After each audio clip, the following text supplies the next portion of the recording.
Being a part of the 6 News team, it's a privilege.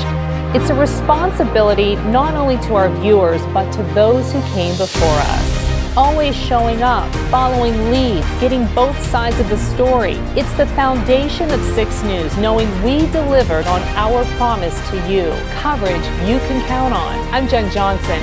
Thanks for choosing 6 News, and thank you for celebrating 75 years of WJAC TV with us.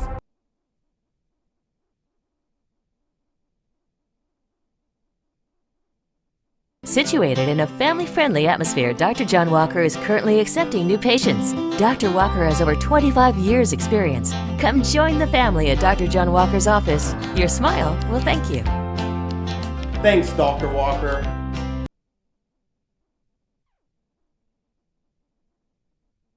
Are you looking for the best part-time job in Cambria and Somerset County? Join the McElwain team. Our bus lines serve local school districts, including Greater Johnstown, Westmont Hilltop, Conemaugh Township, Forest Hills, Shade Central City, Berlin Brothers Valley, and Somerset area. This extremely rewarding part-time job provides great supplemental income. As a McElwain team member, you will enjoy clean, new equipment, as well as holidays, weekends, and summers off. Apply online today or call 814-288-1594.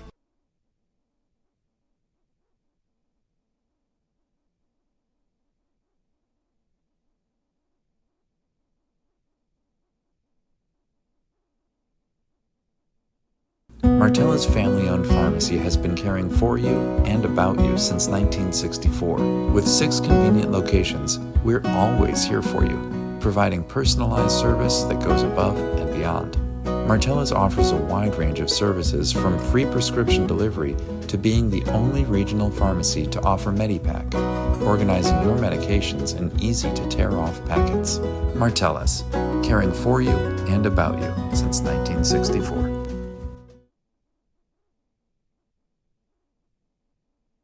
Experience the difference at First Summit Bank. Open a First Perks checking account today. With First Perks Checking, you can choose the account that's right for you and start saving money on things you're already paying for. Perks include roadside assistance, available 24/7 to give you peace of mind while on the road. Phone broken or stolen? You're covered with repair or replacement with cell phone protection. First Summit Bank, connecting you to more than just your money.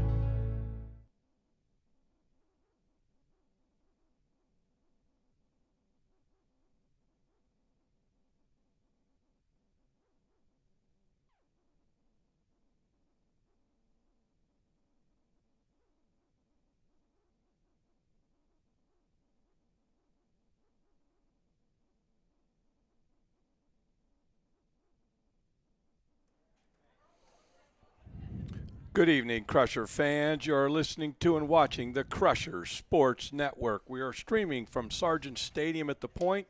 It is senior night. This evening's LHAC and District 6 varsity baseball matchup features the visiting Huskies of Bishop Carroll versus the home team, the Crushers of Bishop McCourt. Bringing you this evening's action, yours truly, Ralph DeMarco, along with Jeannie Feathers and, of course, our stream producer, Tim Hornick, the Dream Team, the Stream Team. Welcome, Jeannie, to senior night. Ralph, I feel like I haven't been with you in forever. Been a while, Jeannie. It's been a while. No, I missed you. Monday Night Baseball senior night here from the Point as the Crushers take on the Huskies. And we're going to get right to it. We're going to go right to the coach's corner, and standing in for Coach Chris Digger-Fowle this evening is Assistant Coach John Bradley, as Coach Fowle's involved with senior night activities.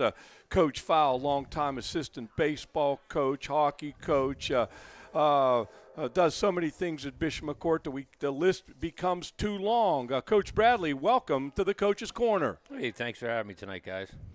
Hey, Coach, we're going to start with where we're at in the season. Then we're going to talk a little bit about senior night. Jeannie, you're going to jump in here wherever you need to jump in here. Yep. Coach, we're 7-5, ranked number 2 in District 6. We're in the middle of the pack in the LHAC. Are we where you thought we would be at this point in the season? I would say we are. We've had some tough games earlier on. The weather certainly hasn't helped us in any ways. We got jammed up there where we had to play, three games in 3 days, and that kind of ate some of our pitching this week. Right now we go Monday, Wednesday, Friday, 3 big games for us. A lot of points on the board, so hopefully we go 3-0 this week. Well, Coach, so you've been through many senior nights, all right? From a coach's standpoint, do you find them to be emotional for coaches, head coaches, assistant coaches? Are senior nights emotional, or do you just kind of want to get through them? No, I mean, I think they're emotional. I mean, these guys are, they've been with you for the last 4 years. They put the time and effort in. It's a great time for them, for their parents to actually get showcased, to actually, get some recognition out on the field. Without the parents and the guardians, none of these kids would be where they are today. So I think it's, I guess every year going into it that you're going to have a senior night. Hopefully this year we're one of the teams that is able to win our last game we play. Absolutely. And we have 8 graduating baseball players this year, which is a pretty big chunk.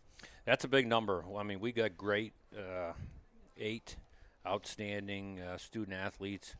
5 of them are going to go on and play college baseball. That's pretty amazing unto itself. That's pretty amazing. I think that's one of the bigger classes that we've had. Just goes to show you the success that we have had in the last 4 years, as well in academics. I think that those 8 have like a 98 GPA. Yeah. That I was talking to Digger the other day, and he was looking at that, and they do have a 98% average GPA, which is huge. So they're not only outstanding athletes, they're outstanding students in academics. So I'm not going to compare my GPA to any of those and kids. you probably shouldn't. I'm not telling anybody. They got it going on either. for sure. Okay. Coach, before we get to the keys to the game with Bishop Carroll, I do want to mention that under Coach Fowle's tutelage, our baseball program at Bishop McCourt won the state championship in 2012. And, Coach, you've been around for a few state championships. Pretty hard to not enjoy those, huh, Coach? Well, people don't realize how few and far between they are. I mean, I was able to win a few in hockey, and as well as we lost 2 in hockey. We were able to win 1 in baseball and lose 2 in baseball. There's a lot of teams out there, and it takes a lot. A lot of people think, hey, you just show up and it's automatic whether you're in single, double, or triple. I mean, you got to go in there and you put the time in, and baseball season's a long season, and you need some luck. Without luck, you can't win a state title. Well, and we're go ahead, Jeannie. Go ahead. We're in Laurel Highlands, and the Laurel Highlands Conference is a very, very tough conference to be in.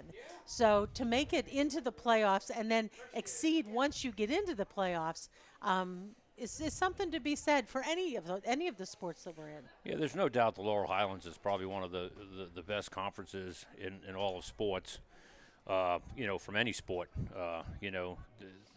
To have single A teams against quad A teams, and the schedule is so tough. But I think that kind of helps us out when we get into our playoffs. Once we get going, we get to see quality pitchers every week.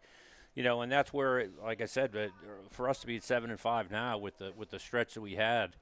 I mean, last week was a perfect example. I mean, we go 1-2 against 3 big schools, and we were lucky enough.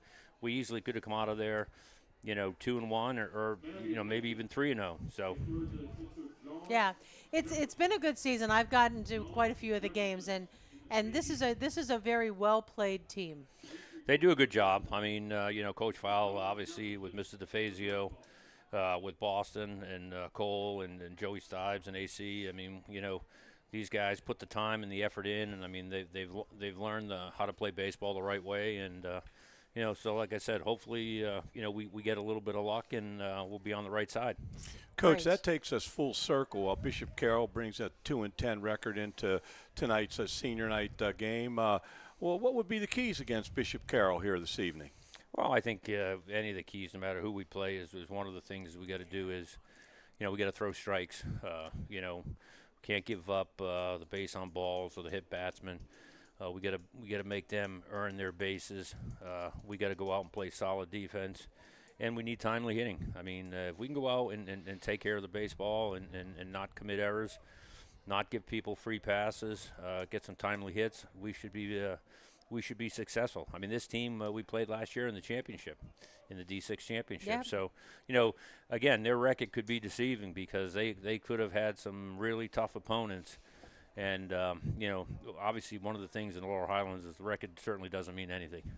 Absolutely. Well, Coach Bradley, we thank you for joining us on the Coach's Corner here this evening. Make sure you pass on to Coach File, the coaches, and the team. Best of luck from the Crusher Sports Network. Hey, thank you so much. I love you. I love you guys. Love you guys. Do a great job. Love seeing thanks. And we Thanks, enjoy having John. you on the show, John, Come all the back time. anytime. you. Okay, thank you.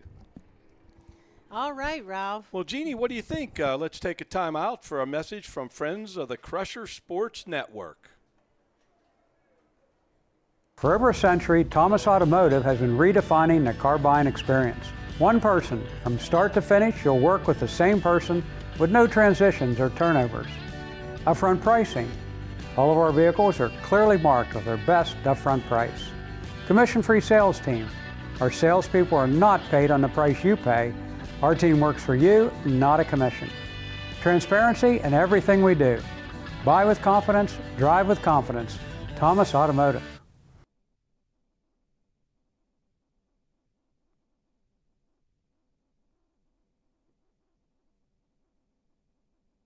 We're back on the Crusher Sports Network. It's senior night, and as you can see on your screen there, they're kind of setting things up there. Our athletic director, Erica Strittmatter, are kind of directing traffic down there, getting everybody together. Coach File's got his people together, and we're going to now have our good buddy Sunshine Jill join us here on the Crusher Sports Network. She brings sunshine with her wherever she goes, and we're getting her headset together right now, Jeannie, and Sunshine is making it happen. Sunshine Jill. Wait, okay, I think I'm here. You're here. You're here. What do you mean you think you're here? What's up with these headphones? Look how big they are. There you go. All right, let's go, Wow. guys. Sunshine Jill's back. She's back. Sunshine Jill with our game night weather. Well, how you doing, Sunshine? I'm doing pretty good. How about yourself? We haven't Ralphie? seen you in a while. I know. Haven't seen you for It's a been- while. you We know haven't what? talked to you for I've a been while. on hiatus. Hiatus. Well, okay, you know, Jill. she was unapproachable during basketball Yeah, season. unapproachable is a good Wait way a to minute. put that. Now, not to be a wise guy. That's okay. Okay, but like hiatus. You're using words I don't know what they mean. Yeah, Like, can you like even it's spell not those like words? a break. Okay. I can spell that, Ralph. Okay, I'm just checking. Okay. Hey, come on. Sometimes I can pull out a big word every once in a while. That's yeah, but Not don't very often. don't use them on me. I don't know what they mean. Okay. I was just on a break, Ralph. I had to take a break for basketball season, but I'm back, and I tell you, this is a nice night. Well, let's get what the a weather. beautiful evening. It's right now it's 70 degrees here in Johnstown at the Point Stadium. Sunshine. It's going to be sunny, a nice evening, guys. This is a perfect night for baseball. But I have to tell you, I was sitting there watching the JV game before this, and I was hot and sweaty. I sat in the sun, and then I went into the shade, and then the sun goes down, the shade comes on. Yeah. I had to put on my sweatshirt. Wow, that's the same thing. I brought sweatshirt, Yeah, blanket. you got just never to. know. You never know what this weather is going to be like here in Johnstown. But what a great evening. And Beautiful night for have baseball. our senior night. What a good night for them as well. What a great group of boys we have out here. Yep. And it's Student Appreciation Night. Oh, it is Student Appreciation Night. Giving I away forgot. gift cards, little gift Jill's certificates. giving out gifts. Yeah. So we need to Gotta announce love it. Senior that. night, student appreciation night, Sunshine Jill night. What more could we ask I for, was just Jeannie? going to say it doesn't get much better than this, No, it Ralphie. doesn't. Well, Life Sunshine, is good. Sunshine, thanks for joining us Oh, on you're the welcome. Crusher Thanks for Sports having me, Network and the guys. weather report. And if it goes south, we're going to blame it on you. That's right. I'll be back. Don't you worry. Come back. All right. Bye. See you guys. Well, All there- right. Well, there you have it. Our good friend Sunshine Jill I know, we joins missed us. her. We never see her anymore. Well, Jeannie, I'm going to jump right to the Bishop Carroll head coach's keys to the game, and then maybe we'll take a break on the Crusher Sports Network. But the head coach at Bishop Carroll, Joseph Hinton, He's the head baseball coach at for the Huskies. His keys to the game: they bring a 2-10 record into the game, and from his standpoint, a win tonight over Bishop McCourt could turn and change their season, and that really is his key to the game. You know, forget about pitching and hitting and all that. He just wants a win because he believes that could change his season around, and we thank Coach Hinton for his help here on senior night. Jeannie, how about we take a break from Friends of the Crusher Sports Network?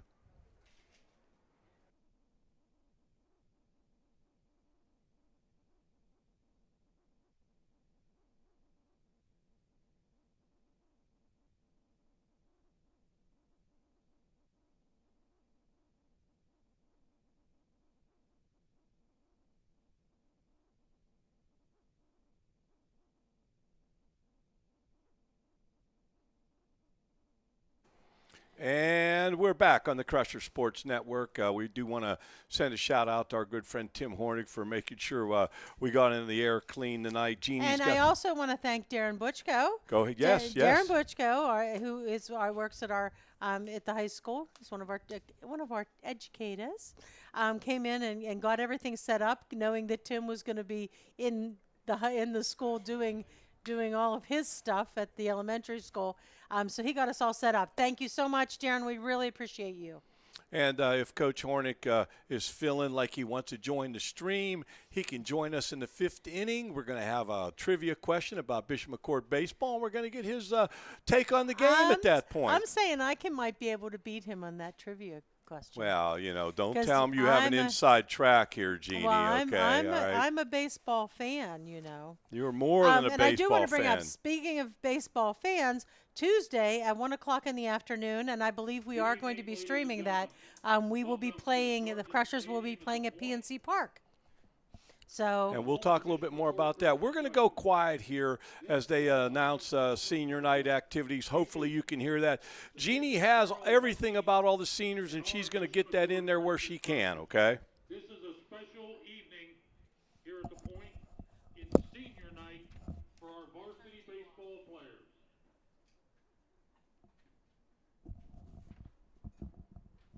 Ladies and gentlemen, tonight's senior class has a 98% cumulative grade point average, and their record in the 4 years is 50 and 34. This year's senior baseball players were the 2024 state semifinalists, 2022 and 2024 state quarterfinalists, 2022 and 2024 District 6 champions. And in 2023, 24, and 25, they were the G Tournament champions. It is now time to introduce the seniors and their families. Number 7, Braden Jarvis. He is the son of Rod and Rebecca Jarvis from Thomas Lutheran Church. He has been playing baseball at McCourt for 4 years, and he is a 4-year letter winner. He belongs to the Fellowship of Christian Athletes, SAD, Minithon, Yearbook, French Club, and Pep Club. He plans to attend Mount Aloysius College to play baseball and to major in business. His most memorable baseball experience is playing in the Cal Ripken World Series in Branson, Missouri. What he will remember most about playing for Bishop McCourt: the mound visits from Coach File, all of the playoff runs, and working hard at practice with teammates and coaches. His parting words of wisdom to underclassmen: do not take it for granted, time flies. Strive to be the hardest worker on and off the field. Always remember to look it in. Number 7, Braden Jarvis.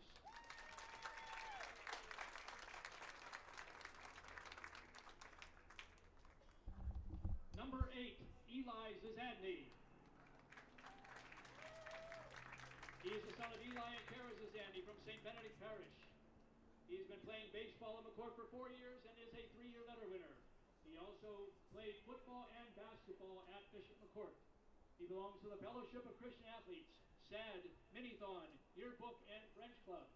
He plans to attend Clarion University, continue his football career, and major in exercise science. His most memorable baseball experience is winning our 2nd District 6 championship against Bishop Carroll. What you'll remember most about playing for Bishop McCourt: the coaching we got and running tennis balls. His parting words of wisdom to the underclassmen. Put in the work now, lot later. Look it in. Love you, boys. Eli Zazadny.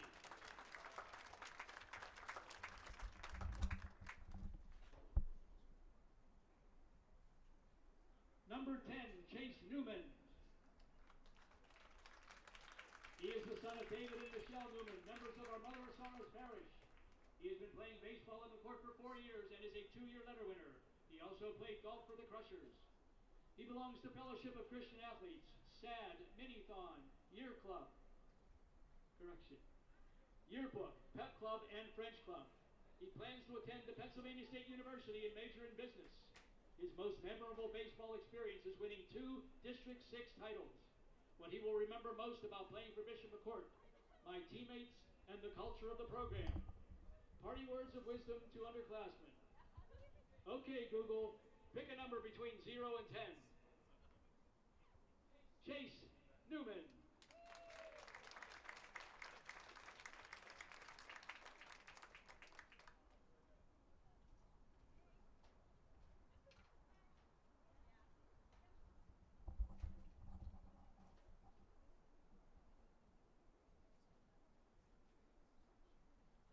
Number 18, Brent Schmidt. He is the son of Brent and Courtney Schmidt, members of St. Benedict Parish. He has been playing baseball at McCourt for 3 years and is a 1-year letter winner. He has also played golf and basketball for the Crushers. He belongs to Fellowship of Christian Athletes, SAD, Minithon, Yearbook, Pep Club, and French Club. He plans to continue his basketball career at Waynesburg University, majoring in pre-physical therapy. His most memorable baseball experience is District 6 championship in his junior year. What he will remember most about playing for Bishop McCourt, Mr. D's wise words. Parting words of wisdom to underclassmen. Put in the extra work when nobody is watching. The little things matter. Brent Schmidt.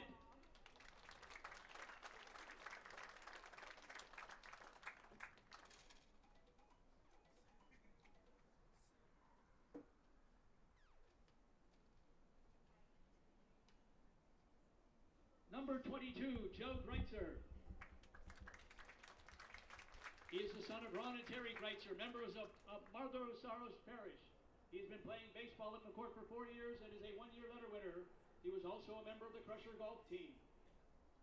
He is a member of National Honor Society, Mu Alpha Theta, French Honor Society, SAD, French Club, and Minithon. He plans to attend the University of Pittsburgh to major in pharmacy. His most memorable baseball experience is winning the District 6 championship in junior year against Bishop Carroll. What he will remember most about playing for the Crushers, the playoff runs, the long talks from coach file, and being a part of the baseball family. His parting words of wisdom to underclassmen: be respectful, have fun even on the hard days, and don't take it for granted. Time flies. Joe Greitzer.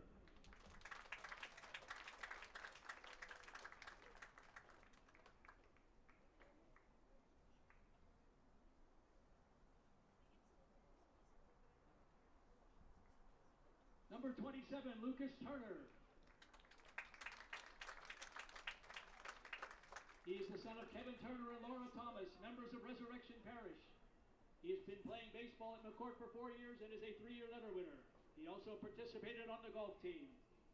He belongs to Fellowship of Christian Athletes, French Honor Society, SAD, French Club, Pep Club, Yearbook, and Minithon. He plans to continue his baseball career at Seton Hill University, majoring in sports management. His most memorable baseball experience, pitching in the District 6 title game last year and the dugout experience freshman year. What he will remember most about playing for Bishop McCourt, the hard work in practice, the mound visits from Coach File, the playoff runs, and hearing the tennis balls out. His party words of wisdom to the underclassmen: always remember to look it in and to give 110%. Lucas Turner.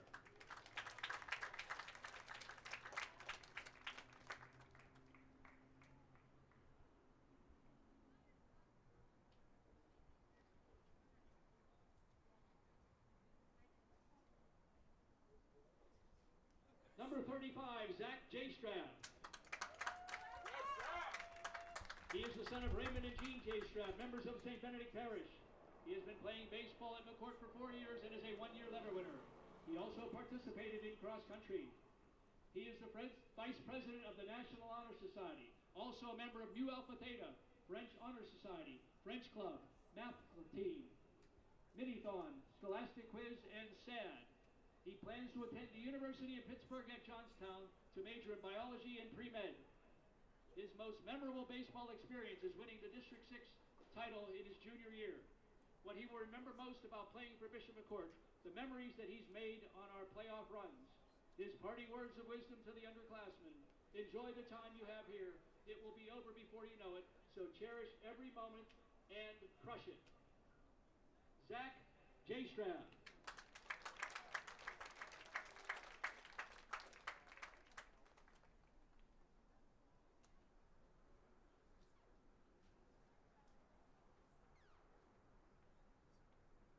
Number 45, Adam Radkowski.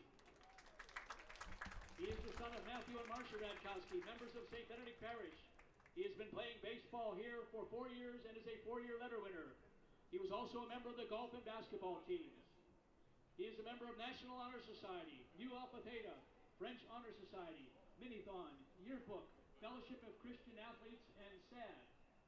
He plans to continue his baseball career at the University of Pittsburgh at Johnstown to major in finance.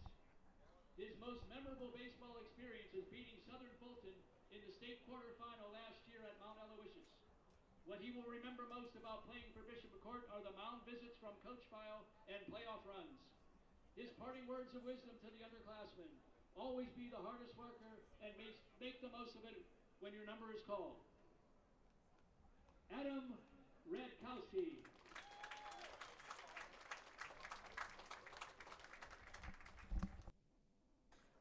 And that's all of our seniors, Ralph. And for our fans out there, we tried to make it so that you could hear those announcements. And you can always give us feedback, positive, negative suggestions. We're always open to that. You know how to get a hold of us. But a great, beautiful evening for senior night, Jeannie. And we're going to miss these seniors. I can promise you that. Oh, yeah, for sure, for sure. And through the course of the presentation this evening, I'm sure Jeannie will be mentioning those seniors and talking about them as we move forward. It looks like they're going to get a group picture down there, Jeannie.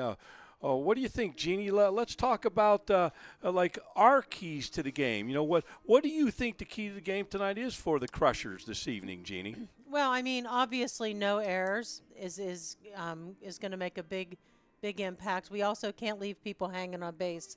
You know, you get 2 guys on base, and then you everything just goes, and we don't get the hits that we need. But as long as our bats are going and we're fielding the ball, I mean, that's just common sense. But this team has really risen to the occasion on many and during many of the games, so I'm expecting big things tonight. Well, Ralph's key to the game is Bishop Carroll comes in at 2-10. We're 7-5. We're fighting for that number 1 spot in District 6, and we'll talk a little bit more about that as the game goes along. But just win, baby. Just win. Yeah, you know, yeah. I mean, This will be a big game. This is a game that we are expected to win, and let's win it. Hey, Jeannie, how about our sportsmanship prayer? And we thank Father Crookston for putting this prayer together for us, and we try to say it before all athletic events at Bishop McCourt. Strong and faithful God, the giver of the fullness of life, as we come together for this contest, we ask you to bless these athletes, coaches, officials, and all gathered here. Keep these young people safe from injury and harm, instill in them respect for each other, and reward them for their perseverance. Lead us all to the rewards of your kingdom, where you live and reign forever and ever. Amen. Amen, and God bless everyone out there that is listening in. At this time, Jeannie, I'd like to go over these LHAC standings. I will be very honest with you. Bishop Carroll is at the bottom of the pack, and the Crushers are kind of in the middle of the pack.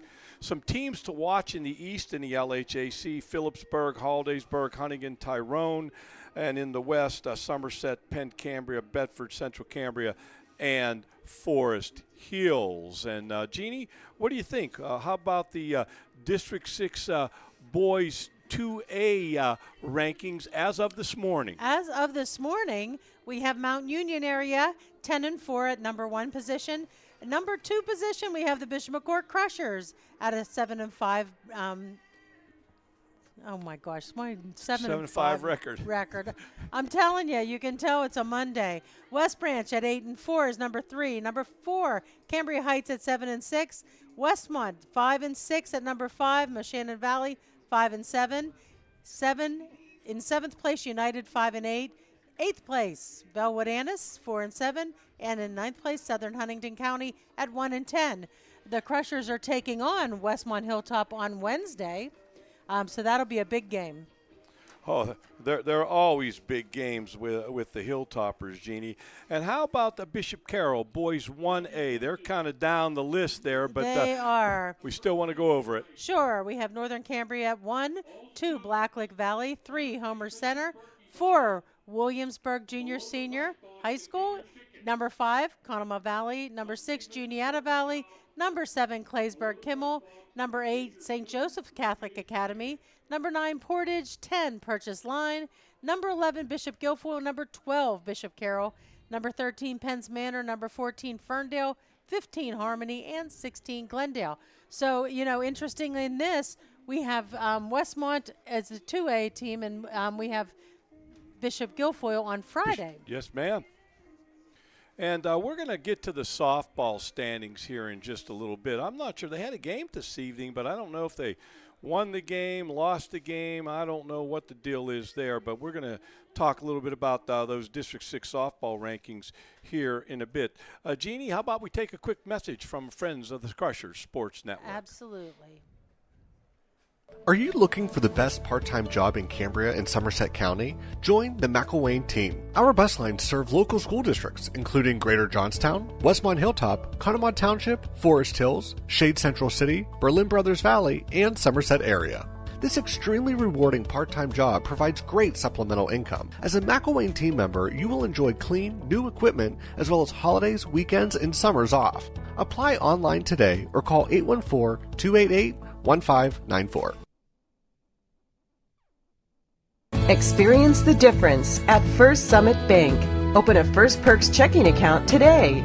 With First Perks Checking, you can choose the account that's right for you and start saving money on things you're already paying for. Perks include roadside assistance, available 24/7 to give you peace of mind while on the road. Phone broken or stolen? You're covered with repair or replacement with cell phone protection. First Summit Bank, connecting you to more than just your money.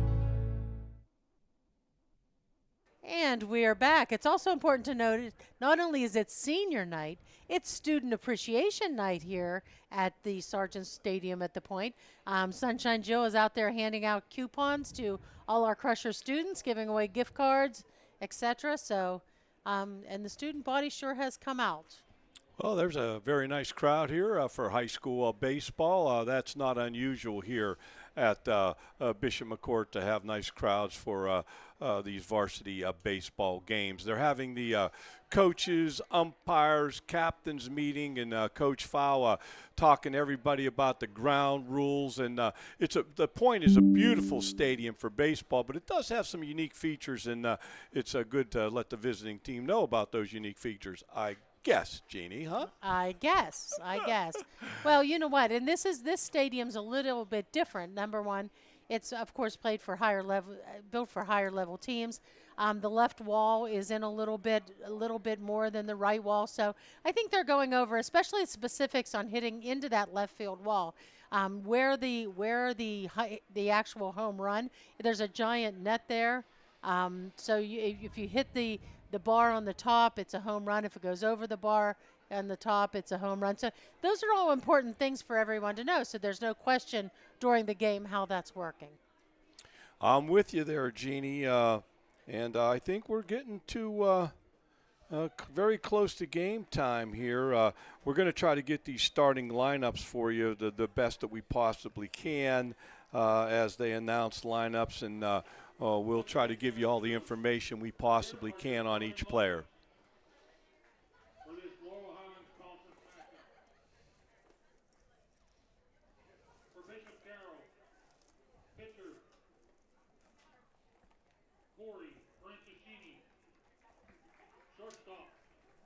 Jackson Gillen. Catcher, Colton Myers. Third baseman, Jacob Gregg. Second base, Ethan Holt. Center fielder, Will Tremmel. Left fielder, Pat Phillips. Right fielder, Avery Connor. And the first baseman, Matt Zernick.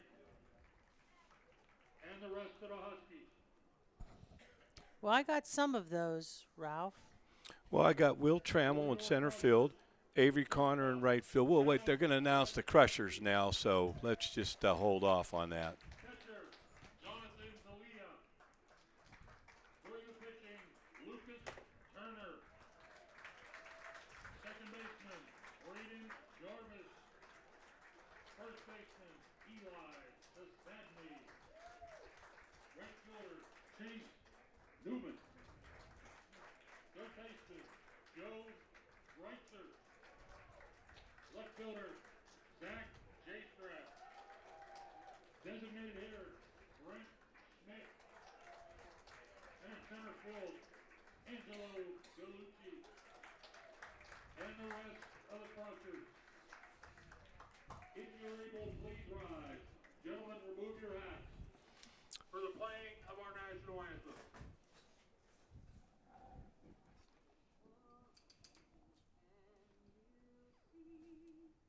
By the dawn's early light, what so proudly we hailed at the twilight's last gleaming, whose broad stripes and bright stars through the perilous fight o'er the ramparts we watched were so gallantly streaming, and the rocket's red glare, the bombs bursting in air, gave proof to the night that our flag was still there.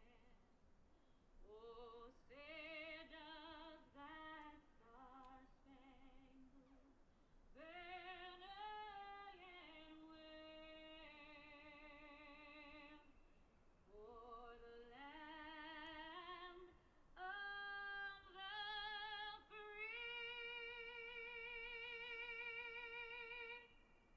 and the home of the brave.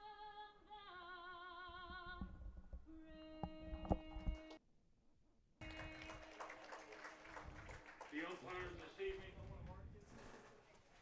behind the plate, Mr. Jason DeRoche. On the bases, Mr. Doug Stratton. We ask that you please return all foul balls to either dugout. Please return all foul balls to either All dugout. right, Ralph, I think we're getting ready to get started. He announced the officials for the game, so we should be set to go. Want to talk about officials a little bit, Jeannie? I know that's an important It is part an of the game. It's an important part of the game. The PIAA is always in desperate needs of officials in all areas of sports. If you have an interest in a particular sport or just want to help out in youth athletics, it makes a huge difference in our young people's lives, whether it be football, baseball, basketball, soccer. It doesn't matter. Go to the PIAA website and see how you can become an official. It's a nice little extra way to make a little bit of money and really make a difference in some young people's lives. That's my PSA for the day. I'm with you, girl. We need officials. It doesn't matter what sport. You are absolutely hit the nail right on the head. Tough to play the game without officials and umpires. We have Lucas Turner on the mound warming up. Lucas is a commit to Seton Hill University in Greensburg. He's going to be pitching there. He's got a great fastball. He's hitting over 90 miles an hour, Ralph. So it's going to be interesting to see how things go tonight for him. Well, Lucas is a seasoned veteran, so I get the feeling that things are going to go well for him here tonight. I certainly hope so. But it looks like we have all of our Crushers. We have I'm going to go over the placements again, Ralph, if that's okay with Go you, in ahead. case somebody didn't hear it. We have Lucas Turner, as I said, on the mound. Jonathan D'Elia is a catcher. First base, we have Eliza Zadney. Second base, Braden Jarvis. Shortstop, Adam Radkowski. Joe Greitzer at third base. Zach Jaystrab in left field. Angelo Gallucci in center. And Chase Newman in right. First up to bat is Franchetti, number 20 for the Huskies. And Ralph, I'm cheating a little bit because I got my game changer up. It's okay. You do whatever you got to do, Jeannie. I'm with you all the way, girl. Mm-hmm. 1 ball, no strikes. Early here in the first inning, first batter. 2 balls. I missed that second.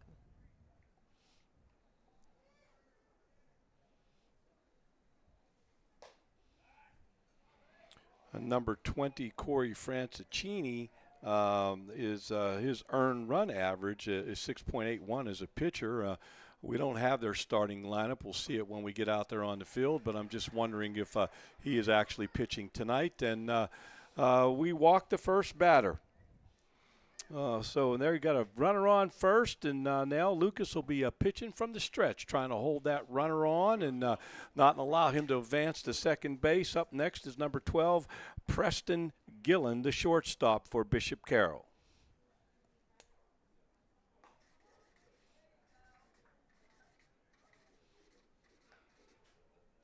One strike.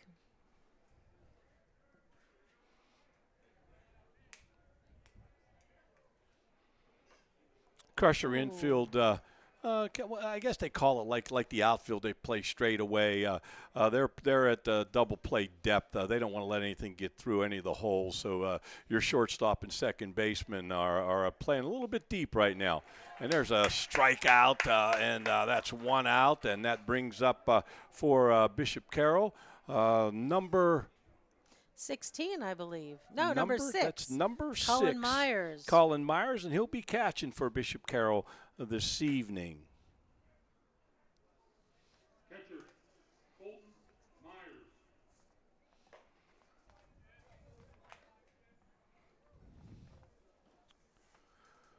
Lucas Turner comes into the game with 3 wins and 2 losses, and he has 38 strikeouts on the season, Jeannie.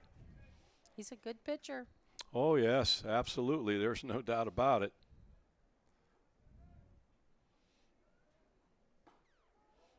Ooh. 1 ball, 2 strikes, 1 out. Runner on first for Bishop Carroll very early here in the top of the first inning on a beautiful evening at Sargent Stadium at the Point. And we thank Sunshine Joe for stopping by and giving us that weather report. We're going to get a pass ball here.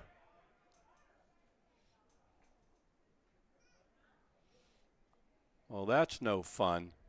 So that the runner is out, I believe, because that was a 3rd strike. But we got So it's and the 2. first baseman advanced to second base. So there's 2 outs, Yep. and the runner on first advanced to second on the pass ball, and that runner on first is number 20, on second base, Corey Francicini, and Crusher's holding him close.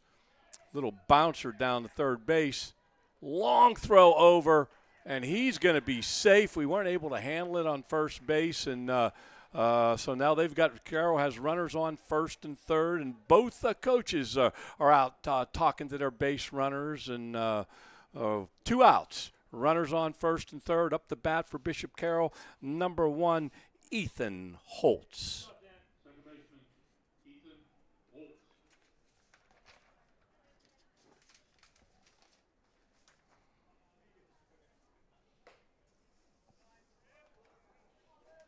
You know, it's really hard when you're in any other position but what the umpire's in to see the strike zone. Sometimes I think they're a little too high, a little too low, but It's funny you mentioned about strike zones, Jeannie. I was watching one of those ESPN, like before you go to bed kind of things, like late at night, and they're talking about in the National League, in professional baseball, they're talking about instituting an electronic strike zone. Fly ball, pitcher's going to get it, 3rd out. So left two stranded. I like that. I don't think it's around the corner, but you might see that someday. Yeah. Hey, we're in the middle of the first and second inning. We're going to take a message from friends of the Crusher Sports Network. For me, being a part of the 6 News team, it's a privilege. It's a responsibility not only to our viewers, but to those who came before us. Always showing up, following leads, getting both sides of the story. It's the foundation of 6 News, knowing we delivered on our promise to you. Coverage you can count on. I'm Jen Johnson. Thanks for choosing 6 News, and thank you for celebrating 75 years of WJAC TV with us.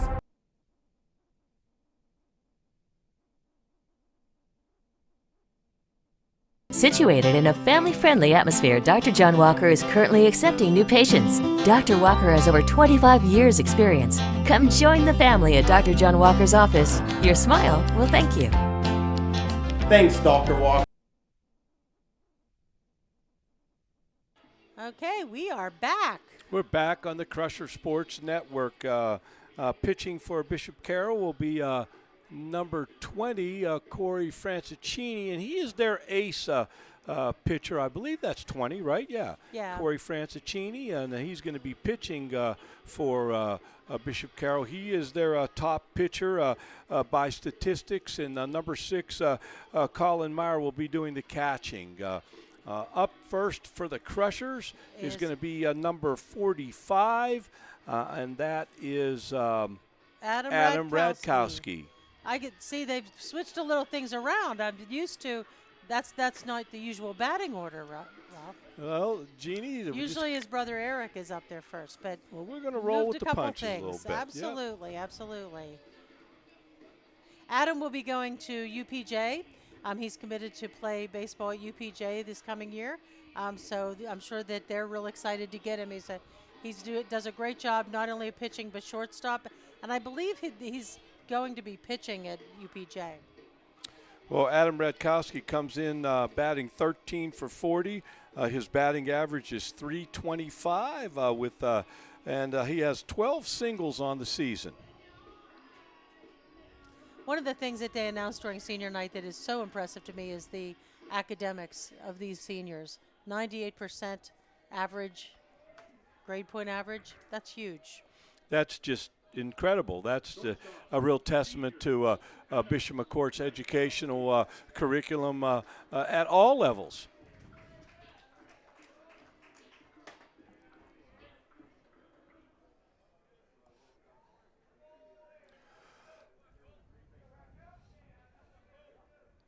All right. Right-handed pitcher. Ooh. And Radkowski gets hit by pitch and he kind of turned and took it in that on his back in the upper left-hand shoulder there, and he's on first base, and that brings up number 2, none other than the catcher, Jonathan D'Elia. Boy, if he catches a good pitch, it's gone. Jonathan D'Elia is batting .455 average, and he has 5 home runs on the season. Batting right-handed here, the pitcher for Bishop Carroll in the stretch. Trying to hold the runner at first. Radkowski gets a nice lead off, but the ball is fouled off back against the screen here. And no balls, 1 strike here in the bottom of the first, and no outs. Crushers have a runner on first. That's Radkowski. D'Elia at the plate.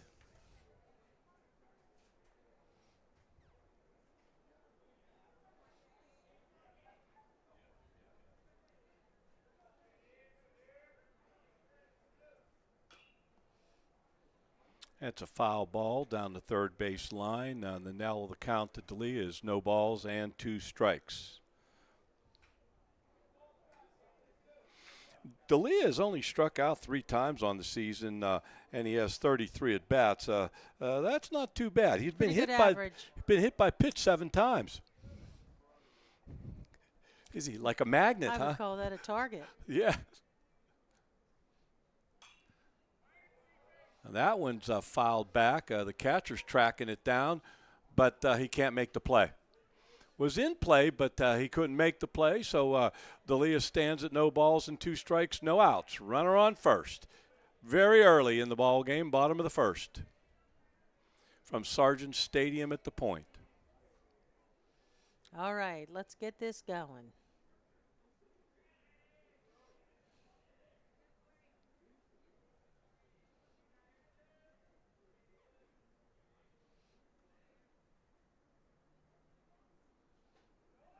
Radkowski was running, and D'Elia fouls it off.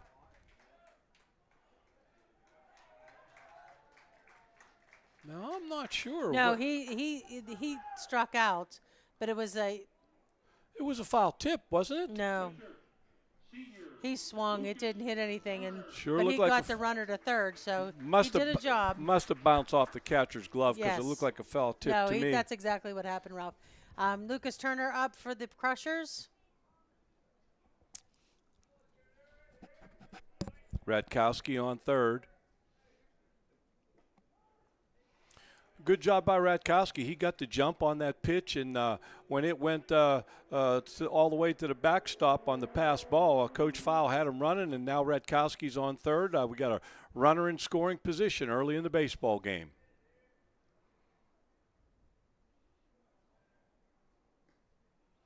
Ooh, that one was close.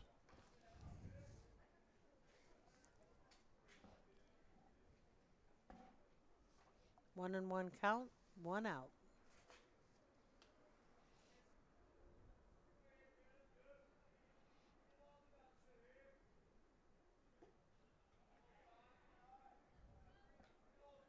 Two balls, one strike.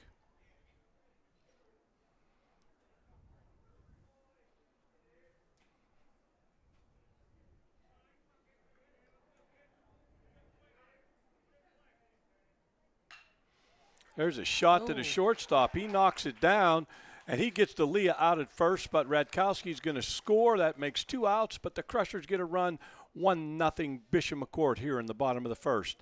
Batting now is Braden Jarvis. Number 7, Braden Jarvis is stepping into the plate right now. Do you have the position he's playing at, Jeannie? Oh, tonight? yeah. Braden usually second base, I think. I'm not for sure on that, though, but I think so. No runners on base. Up to Jarvis. That's no balls and 1 strike with 2 outs. And Braden Jarvis batting .303 on the season.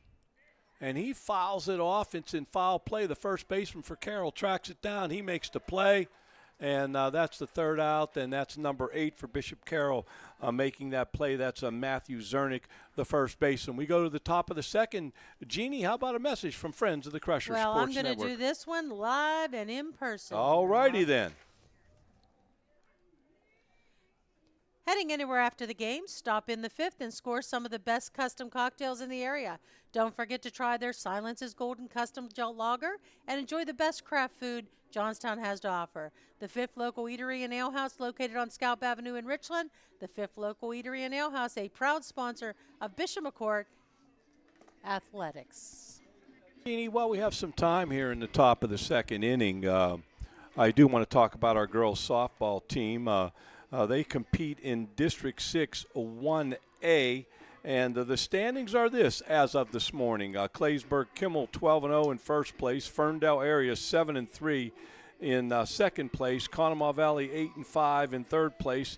Our Bishop McCourt Catholic High School Crushers 4-5 in fourth place, and then Penns Manor in fifth, Purchase Line sixth, Homer Center seventh, Juniata Valley 8th, Northern Cambria 9th, and then Glendale, Black Valley, Portage United, Bishop Carroll, and Williamsburg bring up the rear. So we want to wish our girls softball team at Bishop McCourt all the very best, as well as they are right now fighting for a playoff spot in District 6 1A softball. Did we get the whether they won or lost today?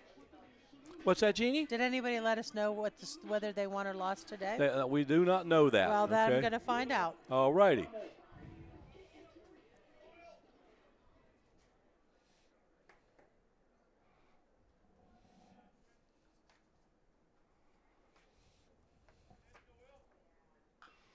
The first batter for Bishop Carroll is Will Trammell, the center fielder, number 3. Will Trammell actually leads Bishop Carroll with stolen bases in 3, but I'm hoping he doesn't get on base because I don't want any more stolen bases. That's right. Turner bearing down. Ralph, I do want to bring up, while we have a second, that today our tennis team, boys tennis team, was in Altoona for the District 6 doubles. We had Brody Nagel and Cam Smith were playing, and Steven Sanders and Brady Dolgus. And I believe, and I know that Brady and Steven did really well. They got onto the 3rd round, so that's awesome. So congratulations to them for making it that far. Jonathan D'Elia is kind of down. Here comes Coach Fowl. I think he took that fastball like inside his thigh.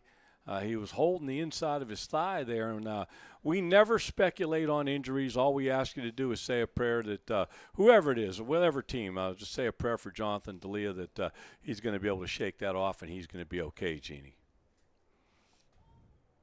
That thing hurt. Well, Lucas Turner throws pretty fast, so. We've got a stoppage in the action here, and we're going to try to get that softball score for you from this evening. And, of course, our tennis players holding a good accounting of themselves over in Altoona this afternoon as well. Stretching it out. He's moving. That's a good thing. I'm dropping papers all over the place. You okay, Jeannie? Yeah, I'm dropping papers all over the place. I think He's Jonathan's going to shake that one off. He's a tough cookie. Once again, batting here in the top of the 2nd for Bishop Carroll is number 3, Will Trammell, the center fielder. 2 balls, 1 strike. 2 balls and 2 strikes.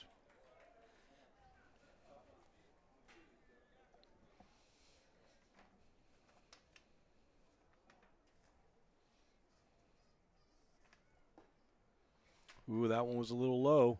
That's going to get us a full count here now, and you can bet your life that every defensive player out there will be baseball ready on this pitch.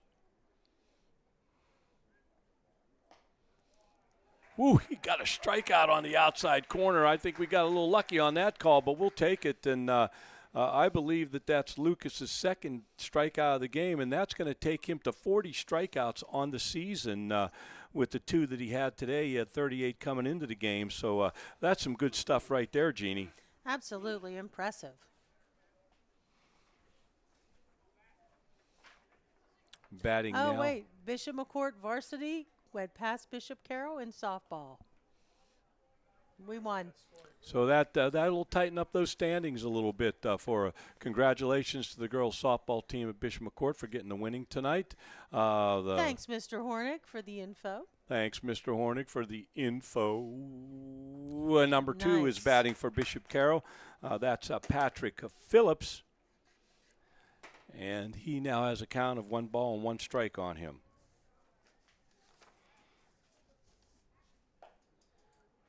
Wow, that one looked good. I think I'd have even swung at that one, Jeannie. Well, that says something, Ralph. I would get probably mostly air, but that's beside the point. 1 ball, 2 strikes. And there's another strikeout, and that's going to take him to 41 on the season, so we'll keep track of that, Jeannie.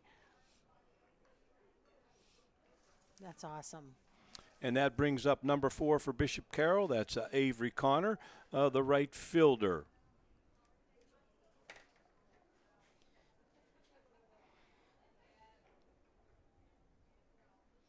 And I was right. Braden Jarvis is playing 2nd base. And I'll tell you what, Turner is starting to really get into a groove there, Jeannie.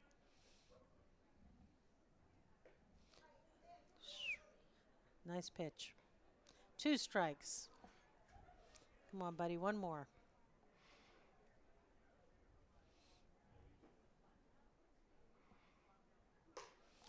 There we go. Wow.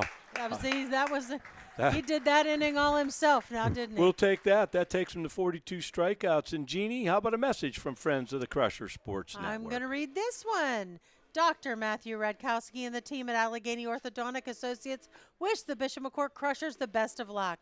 At AOA, the goal is to provide the best possible orthodontic experience using the newest proven technology. Patients enjoy beautiful smiles in a most efficient manner. With 3 convenient locations, Allegheny Orthodontic Associates strives to create a fun, friendly atmosphere with a team that is committed to serving your needs. Allegheny Orthodontic Associates, a proud sponsor of Bishop McCourt. Go Crushers! We're back on the Crusher Sports Network. We're in the bottom of the second inning. Bishop McCourt 1, Bishop Carroll 0. And Crusher's going to step up and bat for the second time in this baseball game. Number 20 is pitching for Bishop Carroll. That's Corey Francicini. And his mate catching is Colin Myers, number 6. Coming to the plate for the Crushers, I believe that's number 8, Eli Zazadny, the first baseman, coming up to bat for Bishop McCourt here in the bottom of the second inning. And as they mentioned senior night, Eli has committed to play football at Clarion University. We wish him all the best. He's a great kid, and we're looking forward to see what the future brings for him. He had a very solid football season. Sure did a lot of things right on the football field He this sure past did. year. And he's a good kid, so I think that he's gonna go pretty far. He's batting .242 on the season. His on-base percentage is .359. And he's been hit by pitch 3 times, and he's stolen bases. He's stolen 5 bases. So let's hope he gets on base and steals a base, huh? Mm-hmm. For as big as he is, he's got some speed. Well, hopefully he gets to use it a little bit this evening. That's what we're hoping for.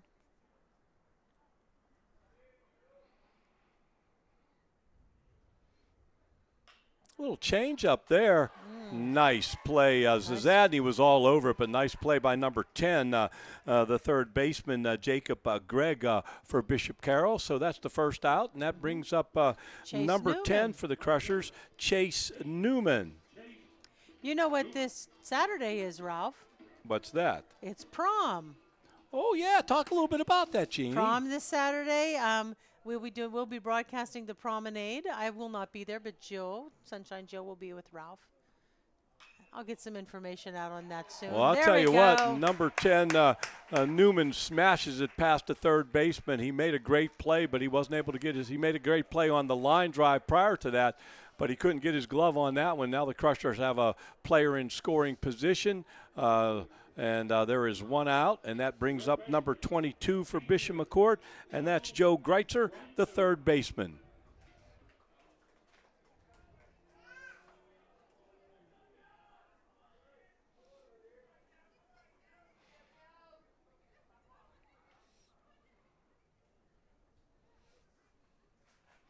And he gets hit by pitch, and now the Crushers have runners on first and second. There is 1 out. And I believe we're back to the top of the order, right, Adam? No, this is Zach Jaystrab. This is number 35 for the Crushers. That's Zach Jaystrab, as Jeannie just mentioned.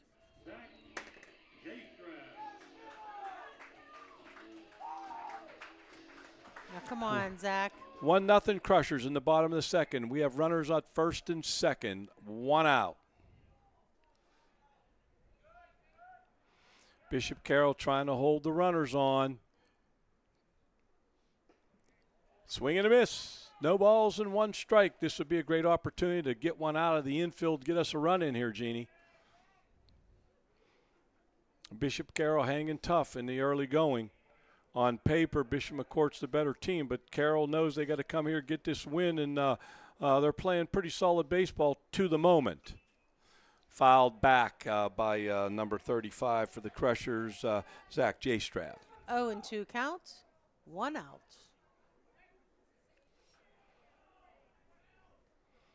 with one out, runner's got to be a little bit careful depending on where the ball's hit on the ground or in the air.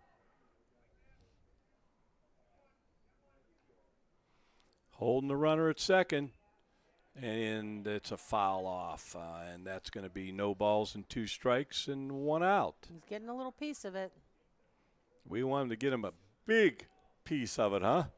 Sure do.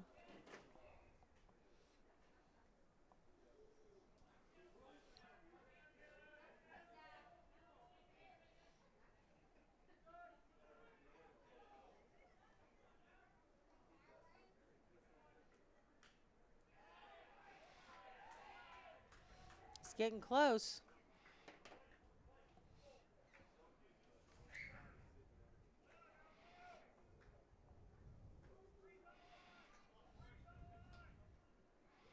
No balls, 2 strikes, 1 out. Bottom of the second. Bishop McCourt 1, Bishop Carroll 0. I don't know if I could play baseball. I couldn't memorize the signs. They're not as complicated as you think. One 20-minute class, you'll be in there. You'll be okay. Know. Some of it means nothing, just so you know.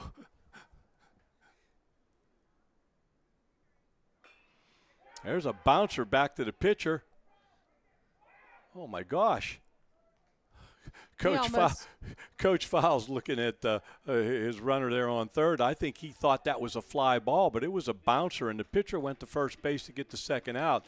And our runner, I'm trying to remember who that is on third, Jeannie, but he wasn't sure. Chase Newman. Yeah, he wasn't sure if it was a fly ball, bouncer, and he kind of got caught in the middle of things there a little bit. But we have runners on second and third. 2 outs, and that brings up Brent Schmidt, another one of our seniors.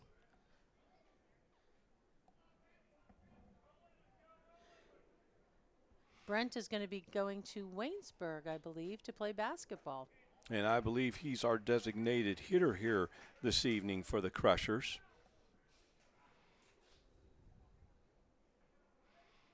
No balls, 1 strike, 2 outs. 1-0 Bishop McCourt. Bottom of the second. 1-1. Come on, Brent, don't leave him hanging. Bring him home.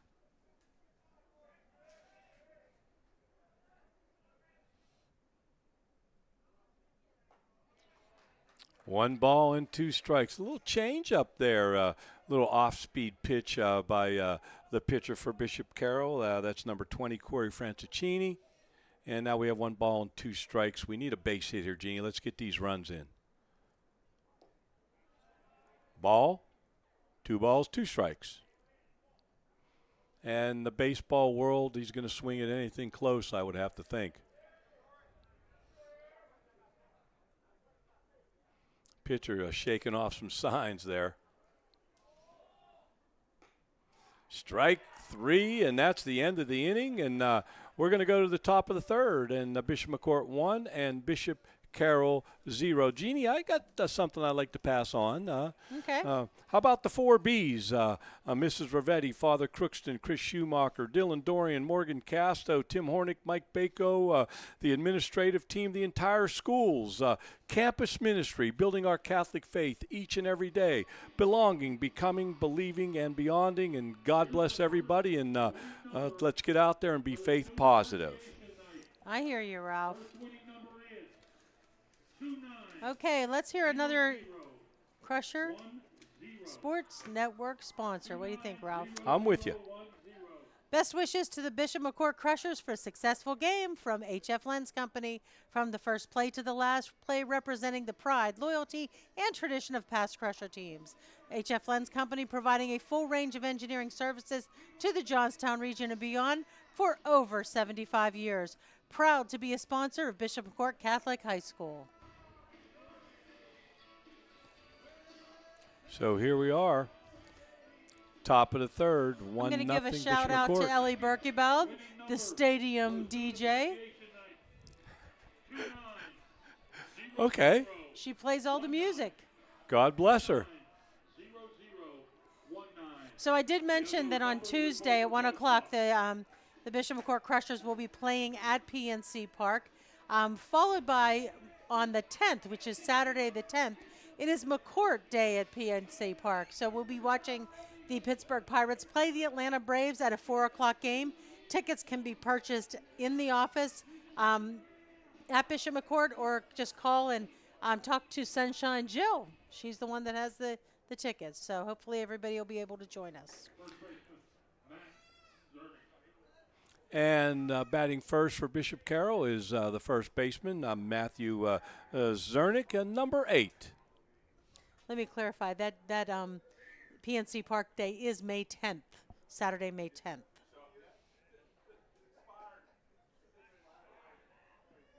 Two balls, no strikes.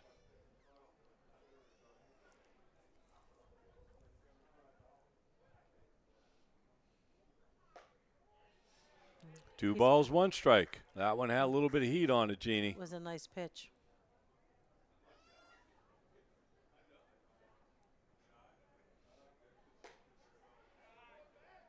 Three balls and one strike.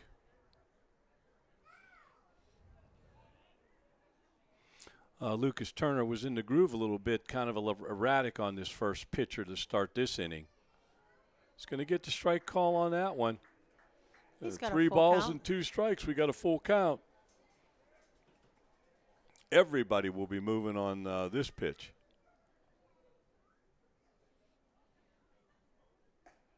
Strike Nice. 3, and that is strikeout number 43 on the season for Turner.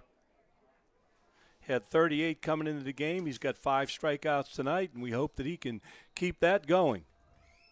Up to bat now is number 20. Number 20, Francicini, is the pitcher. Pitcher, Greg Francescini. Excuse me, Corey Francescini.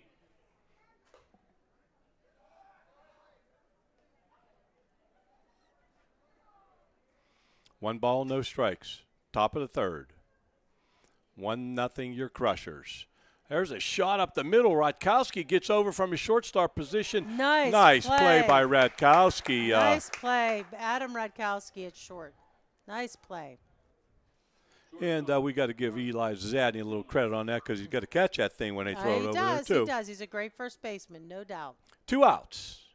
Here in the top of the third, number 12 batting for Bishop Carroll. That's Preston Gillen, the shortstop.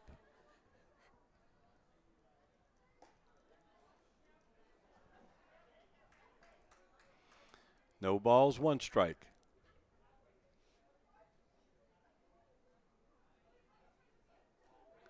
Ooh, hit by pitch there. Just curious here. Let me check the stats to see if we have how many batters that Lucas has hit this year. Okay, he has hit 4 batters. Now that makes batter number 5 on the season. That's okay, not no, bad. that's not bad at all. No. No, he's pretty accurate.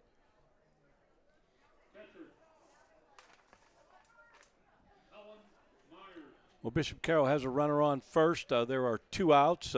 Number 6, the catcher, Colin Myers, is batting for Bishop Carroll.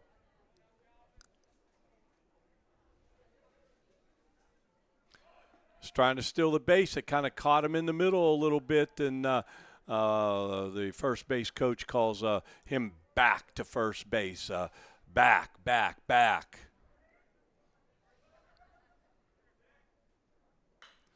There's a drive into the outfield.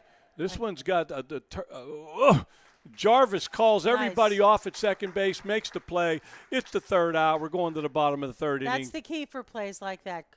Talk, communicate. Talk and communicate. I'm with you, Jeannie.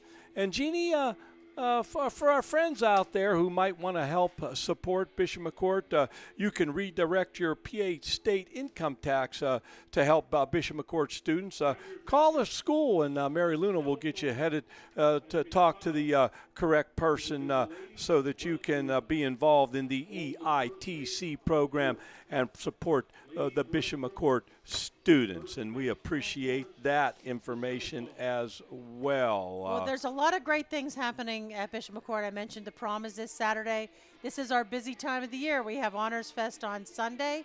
Then we play PNC Park on Tuesday. And McCourt Day at PNC Park with the Pirates is on Saturday the 10th. Other than that, just a couple things. We have construction going at the school. If you've driven up Osborne Street, you've seen the construction going on. We're actually putting in a handicapped accessible ramp into the school on the left side by the gym and the auditorium to make it more accessible for wheelchairs. And soon work will begin on the Crusher Technology Center, which will be at the corner of Franklin and Osborne Street, the old Ameriserve Bank building. That will house not only the Blended Academy, an esports arena, Crusher Connection online school, and a internet cafe that will be open to the public. So there's a lot of really great things happening at the school, so we're really excited for the direction that we're going. And we're back to the top of the order. Eric Radkowski will be stepping in. Is that Eric? Yes, that's Eric Radkowski, number 40. No, that's Adam. Oh, excuse me, that's number 45, Adam Radkowski, the shortstop, stepping in, a right-handed batter. Radkowski...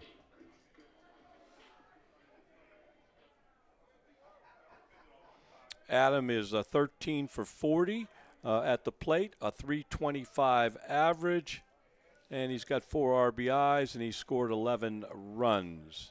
And he's been hit by pitch one time.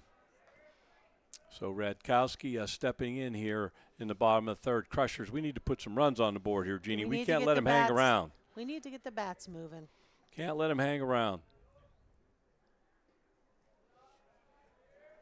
2 balls, no strikes.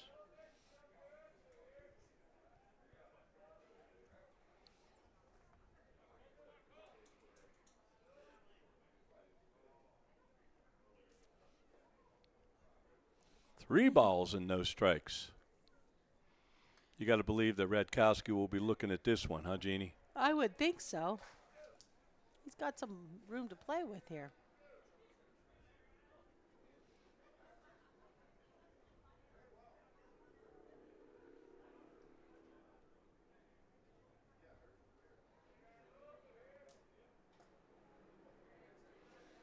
Three balls and 1 strike, and Radkowski going to step in there. Now I got to believe that Coach Fowles give him the green light on this pitch if it's a good one.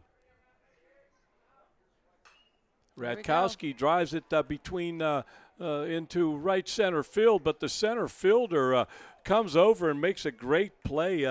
That's Will Trammell, number 3, tracking that one down, and that's 1 out, and a nice play by Trammell out there playing center field for the Huskies. Coming up now is Jonathan D'Elia, our catcher, number 2. He seems no worse for the wear after that little pitch bounce back at him. He's averaging .455 at the plate. His on-base percentage is .591. And those 5 home runs, he leads the team in that category with 11 RBIs, and he's been hit by pitch 7 times. So he's used to taking those baseballs that come right at him. 1 ball, 1 strike, 1 out, bottom of the third. Crushers 1, Huskies 0.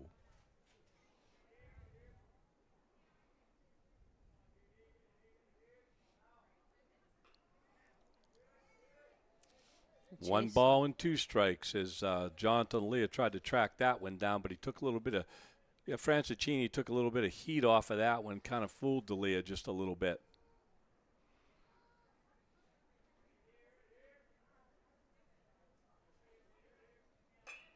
D'Elia right back to the pitcher. Pitcher makes a nice play on it. D'Elia, they throw him out. And that will be 2 outs here in the bottom of the third. That brings up number 27 for Bishop McCourt. Lucas Turner, the pitcher.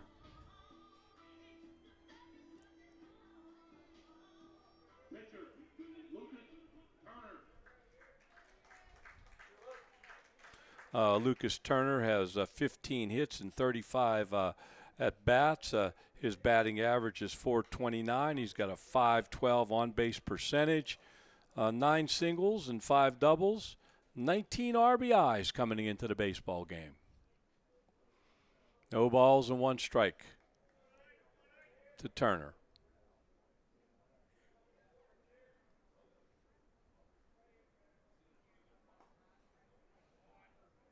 One and one.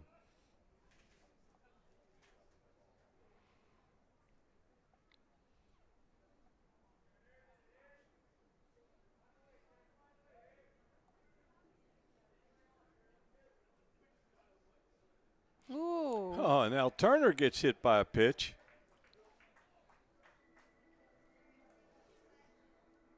Braden Jarvis comes up. And that's the 5th time. Excuse me, let me double check that. That is the 5th time that Turner's been hit by a pitch. We've got a base runner going in. We have Reese West coming in to run for Lucas Turner. He'll be on the first base line. And that brings up for Bishop McCourt, number 7, Braden Jarvis, the second baseman. And now we're going to have an infield powwow with the Bishop Carroll head coach. And they're going to get their ducks in a row, as they say. And there are 2 outs.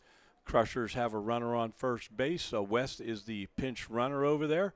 And Braden Jarvis up the bat. 2 outs here in the bottom of the 3rd. Crushers 1, Huskies 0. We need to put some more numbers on that board up there, Jeannie. Start it off, Braden. Start it off.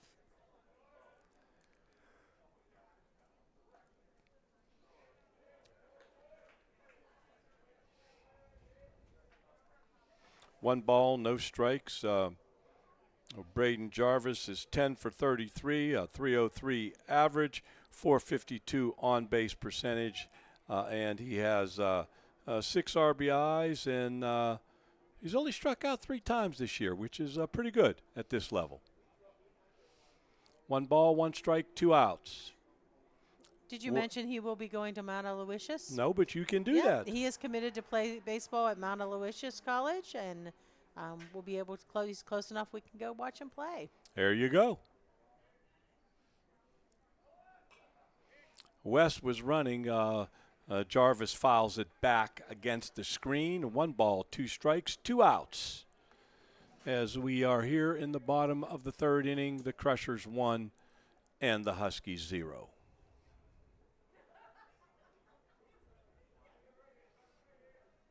See some of our softball girls down there, Jeannie, sitting right down there. Yeah, right I believe they 10 run ruled them. Bishop Carroll this evening, yeah. correct? Yeah. Mercy rolled. Yep. 2 balls, 2 strikes. They needed that. Well, that'll definitely help them in the standings in District 6. They were coming in, I believe, in 4th place, and that should at least hold them in that spot, I would have to think, Jeannie. Yeah, they were 4 and 5 coming in, so they are now 5 and 5. They were in 4th place coming into this evening's game. Braden just keeps getting a piece of it. We need it to go the other direction, buddy.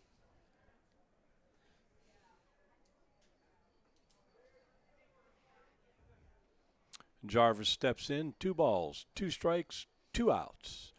A runner on first is West. Jarvis at the plate, right-handed batter.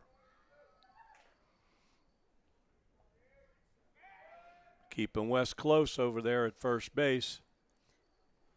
Yeah, he likes to steal.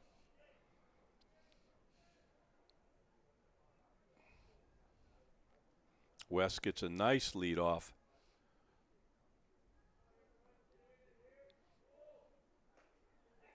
Whoa. Jarvis looked at that one. Nice eye there. 3 balls and 2 strikes. And how's that go? Nice eye, right? That's what Jill says. Nice eye, nice eye. Oh, Jill, sunshine Jill. Jarvis pokes one out of play down the down the 3rd base line. Yep. He's hitting it every which way but loose. Well, they've shifted their outfield to the left field position. There's a lot of line down the right field line. You whack one down there, you're going to score this run, I would have to think.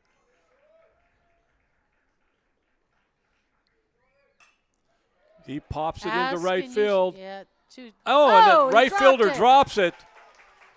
That's an error on the right fielder. Now the Crushers have runners on the corners, first and third. We've got West and at third. Eli Zadney's up, the big boy. Number 8 is Zadney stepping in. He's playing first base this evening. All right, Eli, bring him home. Eli is batting .242 on the season. Now would be a time to up that average a little bit. Let's get that run in. Let's get at least one run in. No balls, no strikes, 2 outs right here in the bottom of the third inning.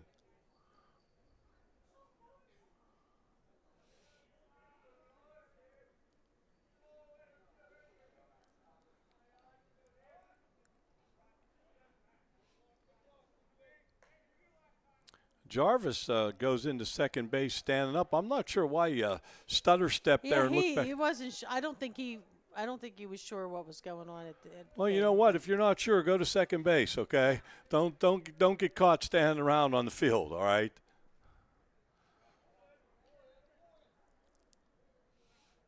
Come on, Eli. Put one out of the infield, and I believe will get us 2 runs.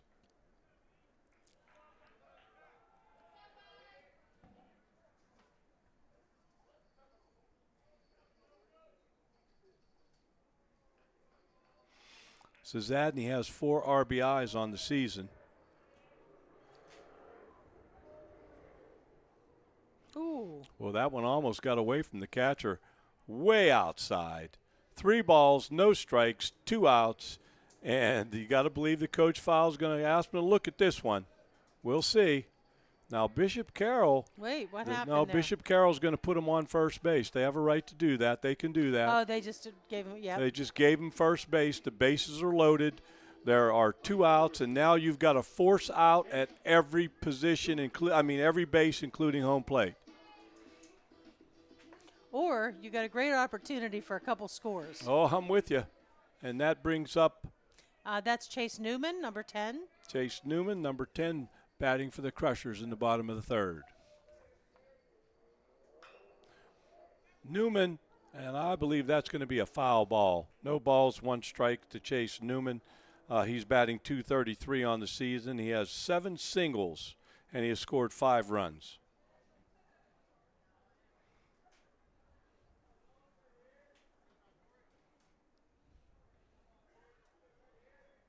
No balls, 1 strike, 2 outs.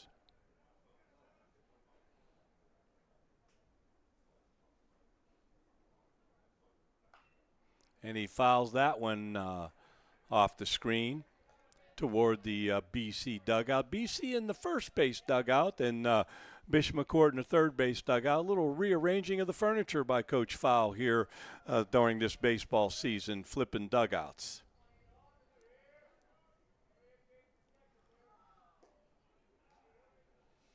One ball, 2 strikes. Come on, Chase. Crowd's been very quiet. We got to give them something to holler about here.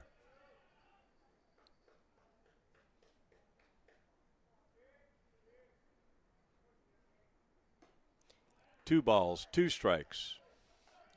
We'll take a walk. We'll take that run. We'll take a walk. We'll take it. Just don't swing at something, at anything.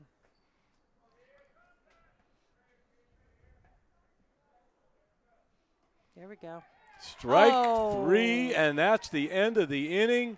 And we strand 3 base runners, and it's 1-0 Bishop McCourt as we head to the top of the 4th. Jeannie, how about a message for friends of the Crusher Sports Network? Absolutely. Hey, parents, is your student ready for their own checking account? Ameriserve offers the perfect solution. Student life checking at Ameriserve is custom made for first-time account holders.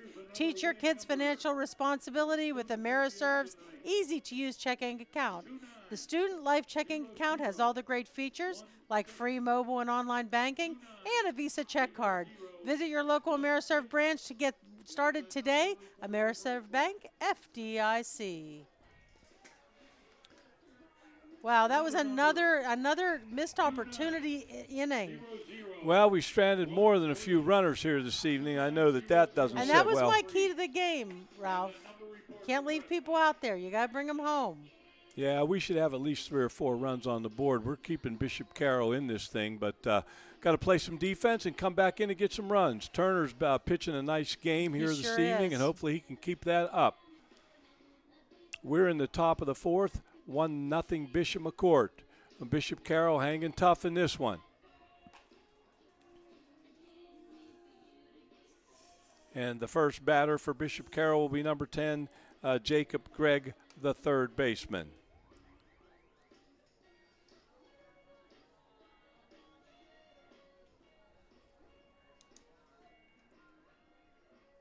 Third baseman, Jacob Gregg.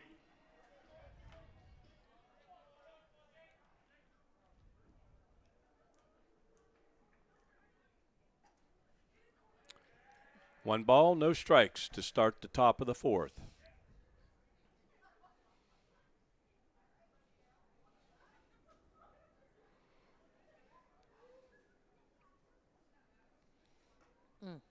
Two strikes.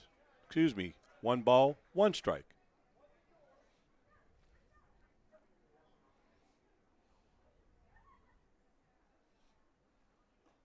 Two strikes. Wow. Nice pitch. And we do want to remind our fans, with a Crusher victory tonight, we will name the Crusher of the game.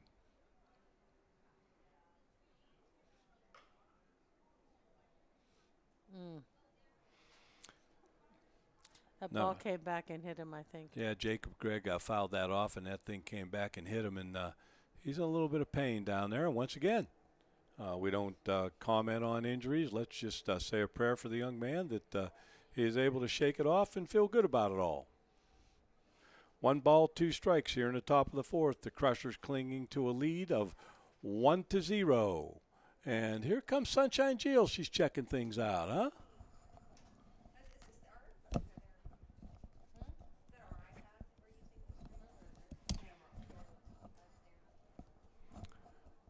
We still got number 10 down. And he looks like he's going to shake it off, and we're going to get back to baseball action. Sunshine Jill just came in, showed her She beautiful didn't really face, and she didn't left. really want to talk to us. Yeah. She wanted info, that's all. Okay. All right. I think he's okay now.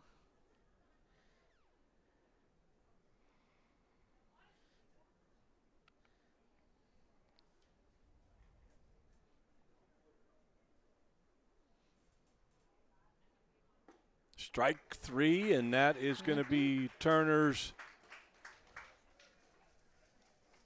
44th strikeout on the season. That's his 6th this evening. Second baseman, Ethan Holtz. He's on fire.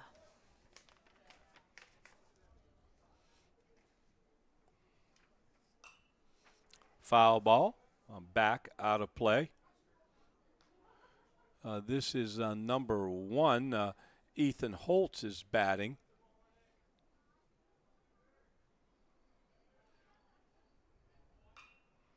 Fouled another one off. Giving it to the river gods. Now, should that be 2 strikes, or am I like? No, it should be 2 strikes. Yeah, I'm He's thinking. a little slow on the button. 1 out, no balls, 2 strikes. And there is another strikeout. That's going to be number 7 on the evening, and the 45th strikeout on the season for Lucas Turner. And that's something that we can all be impressed with. Will Trumwell up to bat. He made that great catch out. Yep, the in center center fielder. field. Yes. No balls, no strikes, 2 outs here in the top of the 4th. The Crushers 1 and the Huskies 0. Monday night baseball from the Point Sergeant Stadium at the Point on senior night, and student appreciation evening as well. No balls and 2 strikes.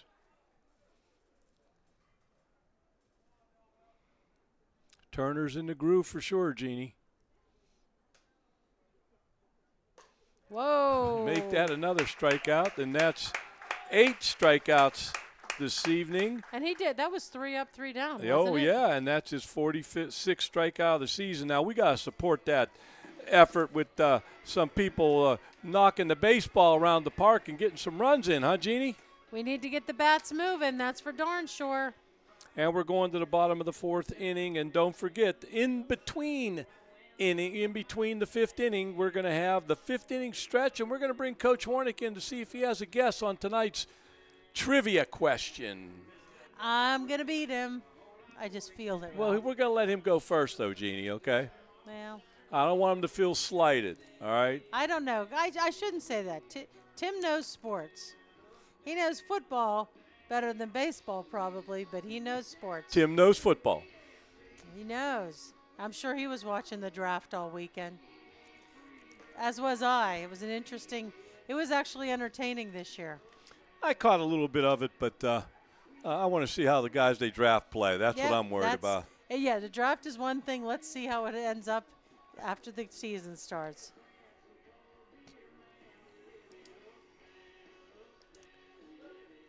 All right, we got a couple seconds here. I'll do another Crusher. Friends of the Crusher Sports Network. Yep. Metz Culinary Management proudly serves the Bishop McCourt Catholic Academy family. Whether providing daily fare in our cafeterias or offering catering for school events, Metz strives to offer a variety of healthy choices that students enjoy. Metz Culinary Management wishes the Bishop McCourt Crushers the best of luck during this game. Let's go, Crushers. All right. And we're back on the Crusher Sports Network. And number 20, the pitcher for Bishop Carroll, Francicini, he's been hanging tough tonight, Jeannie. He's been doing a pretty good job. And the Crushers clinging to 1-0 lead. And this brings up number 22, and that is Joe Greitzer, the third baseman for the Crushers. Bottom of the 4th, Bishop McCourt 1, Bishop Carroll 0. Oh, and we've got another hit by pitch, and Greitzer's going to go head down to first base, and that's is that the second time Joe Greitzer's gotten hit? I don't know, but they've yeah, hit. He's hit about 4 or 5 of our players. Joe Greitzer's the target tonight. 35, Zach Jastrab up for the Crushers. There are no outs here in the bottom of the 4th. Come on, Zach. We've got a runner at first, Greitzer, and hoping that Zach can advance the runner.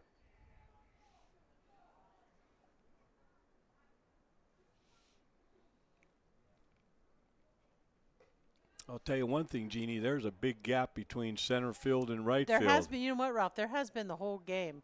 They're playing left field strong. But you get into that right center, you got yourself a deal. You got yourself a ball that might roll all the way to the fence. 1 ball, no strikes. Looked like he was going to bunt, but we've got a stolen base by Greitzer. He now is at second base. Got one in scoring position. That's what we like. Got that runner out there. And Greitzer on the season, I do not see where he has stolen any bases as far as the stats are, as far as I'm concerned. And we continue to move on here. Number 35, Zach Jastrab at the plate. 2 balls, no strikes. And nobody out with a runner on second. That's Greitzer on second. Fouls it back against the screen, and the umpire hands the catcher a new baseball, and we're all set to go.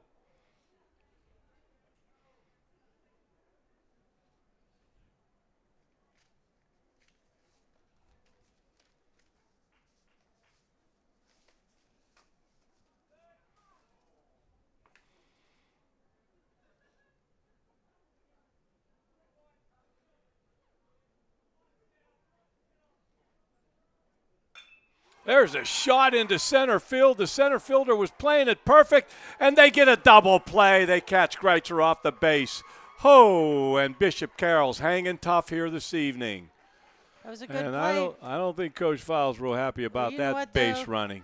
That was a good play by 2 Bishop outs. Carroll, no doubt.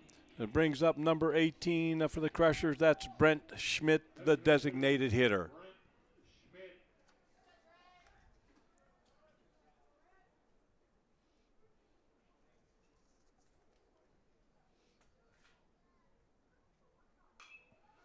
He fouls one off down the first base side. It's going to make it into the stands. No chance for a play, and that's no balls and 1 strike with 2 outs here for the Crushers in the bottom of the 4th inning. I wonder if Coach Hornick is checking out any Bishop McCourt baseball stats and preparing for the big trivia preparing question. for the big question. I'm going to say no. What'd he say? He took his ARC assessment. Okay. I took that.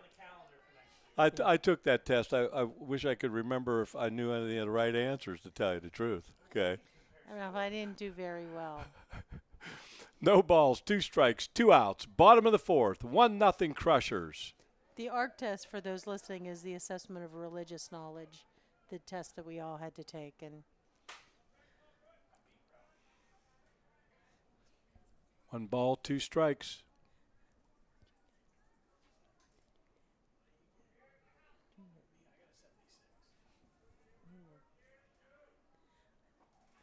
And there's strike 3, and Bishop Carroll is hanging tough, playing good defense. Their pitcher, Francicini, gets a strikeout, and that takes us to the top of the 5th inning. And we do want to remind our Crushers fans, in between innings, we're going to bring in our good friend, our stream producer, Tim Hornick, and we've got a Bishop McCourt baseball trivia question that we're going to send out there to all the fans. And if you know how to contact us, let us know if you got an answer to the trivia question here this evening while we take the 5th inning stretch in between Bishop Carroll batting and the Crushers coming up here in the top of the 5th. We've got Bishop Carroll stepping up to the plate. The Crushers hanging on to a 1-0 lead. I know it could be more, but you got to give Bishop Carroll a lot of credit.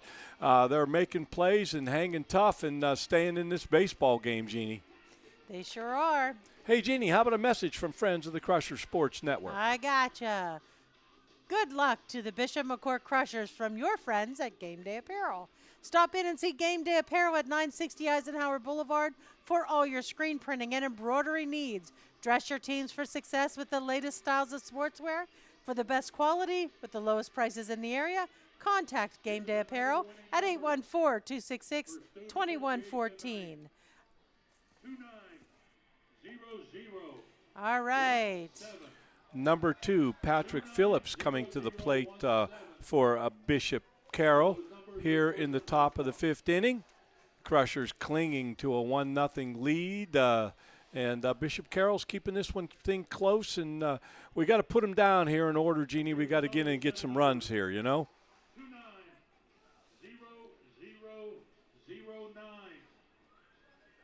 I didn't buy any 50-50, so you got to play to win, Ralph.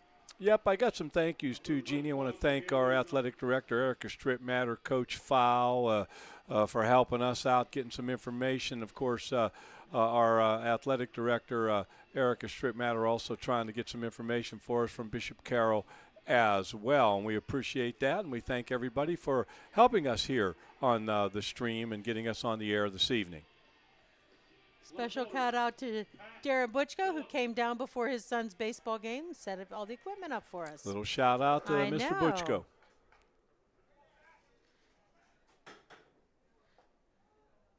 Nice pitch. Nice pitch. Patrick Phillips at the plate for Bishop Carroll, right-handed batter.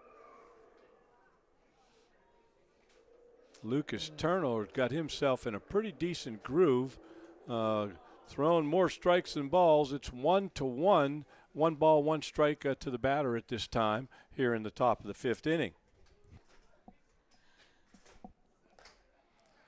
And there's 1 ball and 2 strikes.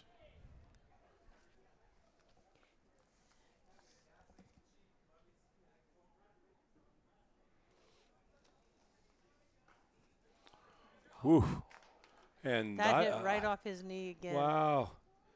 Our catcher, Jonathan D'Elia, yeah, he's getting whacked around by some of those pitches. Got to give him a lot of credit. He's been shaking it off. This is the second time this evening. So say a prayer for our good friend Jonathan D'Elia that it's not anything serious and he can hang in there and get himself back on point here in the top of the 5th inning. I think it hit his pad. I heard it hit that, so I think that it's just He throws really hard. He's going to need some ice after this game, huh? That's going to leave a mark, Ralph. He's gonna need to ice down. Yeah, it's going to leave a mark. 2 balls, 2 strikes. And there's a shot up the middle. Our shortstop, Redkowski, bobbles it, but he fires it over to first. And a very nice play to dig it out of the dirt over there is Zadney, and that's the first out of the inning here in the top of the 5th, bringing up number 4 for Bishop Carroll, and that's Avery Connor, the right fielder. Right fielder, Avery Connor.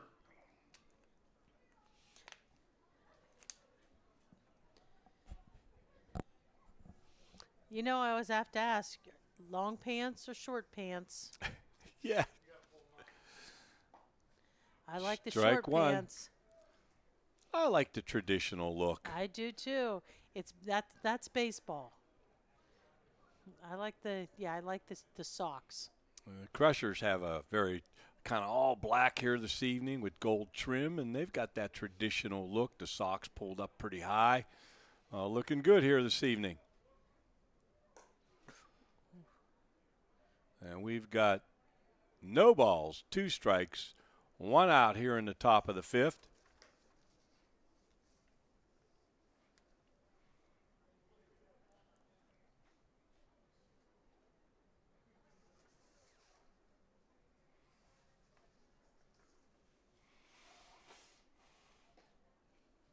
Oh, that one just missed the corner. 2 balls, 2 strikes.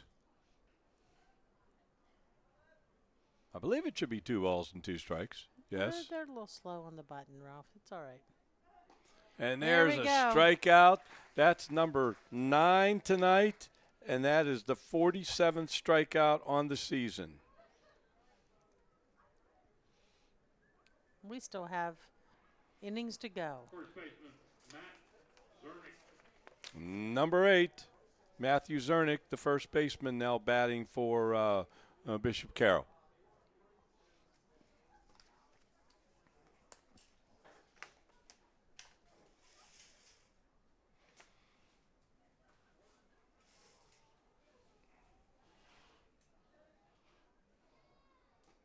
Two balls, no strikes to the batter. And Jeannie, hopefully the Crushers can hang on and win this thing, and got to start thinking about who your Crusher of the game will be. Yeah, that's pretty apparent to me. In this moment, right now, I agree with you. 2 balls, 1 strike.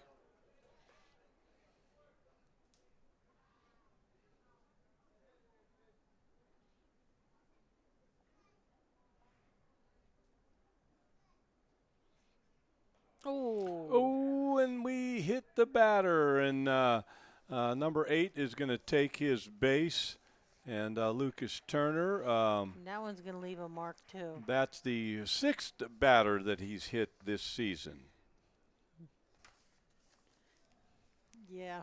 No balls, no strikes, 2 outs. Brings up the pitcher, Francicini, number 20 for Bishop Carroll here in the top of the 5th, and Crushers hanging on to that 1-0 lead. You know what we got here tonight, Jeannie, don't you? No, because it's not a Donnybrook. It is a Donnybrook. It's 1-0. Okay. Talk to me in the 7th inning. Okay. You keep that on your plate though, okay, here. And you're listening to the Dream Team, the Stream Team, Ralph DeMarco, Jeannie Feathers, and our stream producer Tim Hornick I here like this a evening. Donnybrook that's like 9-10. Okay. This is All like right. 1-0. All right. It's easily turned around. 10-9, 1-0, same I difference. know, but it's big. It makes a difference. Oh boy, oh boy, oh boy.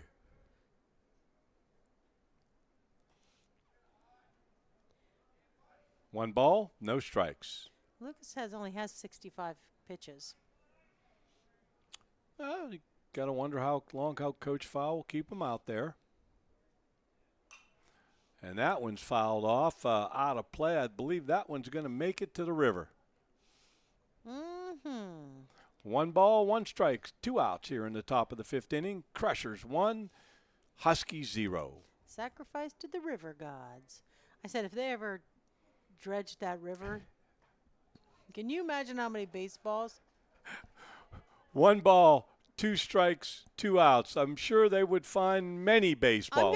I'm gonna say on an average night, 10 balls go in the river. Well, you might be right about that.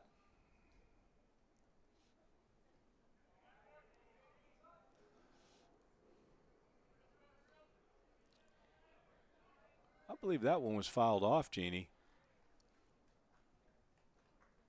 1 ball, 2 strikes, 2 outs. Top of the 5th. Strike 3, and Turner gets his 10th strikeout of the evening and the 48th on the season. And that takes us to the 5th inning stretch. And we're going to bring our good buddy Tim Hornick onto the stream, okay? And, in professional baseball, they have the 7th inning stretch.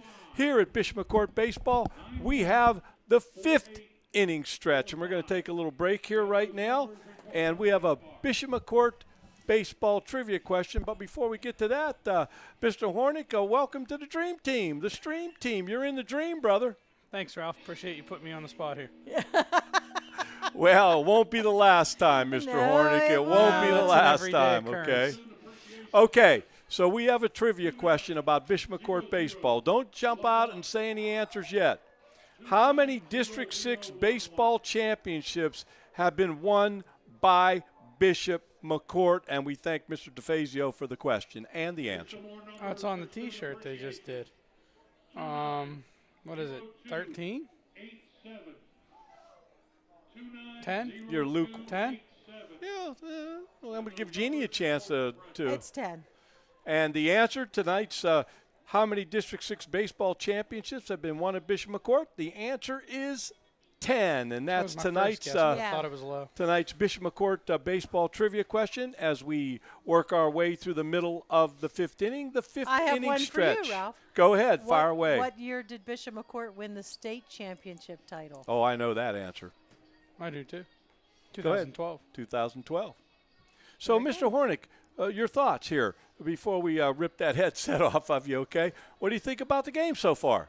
I mean, it's an unbelievable facility for these kids to play at. It's a great game, 1-0 going this late, and it's a good defensive battle. Coach File and his staff, they do an amazing job, and I think base running's what's going to lead us to a win and get us through playoffs and further. And I am going to add one thing, not to you, but to as I'm observing, I believe that they have Isaac Lieb warming up catching. Oh, Jonathan D'Elia was limping. He's coming taken off a of couple of baseballs for sure. Now he's warming up to bat, but I'm wondering if this will be his last bat and they'll bring in somebody else. Well, Mr. Hornick, thanks for joining us on the stream. We really appreciate that, and he does a great job at our school. He's got more jobs than I know what to do with. He didn't want to stay with us. Oh, he'll stay all night. But he's got so many jobs at Bishop McCourt, does them all well, and we thank Mr. Hornick for joining us on the 5th inning stretch. One thing I can say about Tim Hornick is if I need somebody, he's my go-to. He's a great guy. Number 45, Radkowski drives one deep to center field, but the center fielder for Bishop I'll tell you what, Carroll. that Will Tremmel, he's playing some great center field for Bishop Carroll. 1 out, and that brings Jonathan D'Elia up, number 2. And like we've mentioned all night, D'Elia is the top batter for Bishop McCourt with a .455 average, and he has 5 home runs, 11 RBIs. He's scored 17 runs this season for the Crushers. A little change up there, and Jonathan moving very gingerly there in the batter's box, a right-handed batter. He's had some knee issues in the past. Football season. And he's taken a couple baseballs to his body here this evening. I believe 3 for sure. There are ice packs in the future. I'm sure there are. 1 ball, no strikes, 1 out in the bottom of the 5th. Crushers clinging to a 1-0 lead. We've stranded about 5, maybe I think 6 runners here this evening. We've stranded At least, 6. Yeah, we got to bring them home. Wasn't that from the musical Les Mis? Bring him home. I'm not sure. I'm just going to say I'm going to say okay. 3 balls, no strikes to D'Elia. 1 out here in the bottom of the 5th.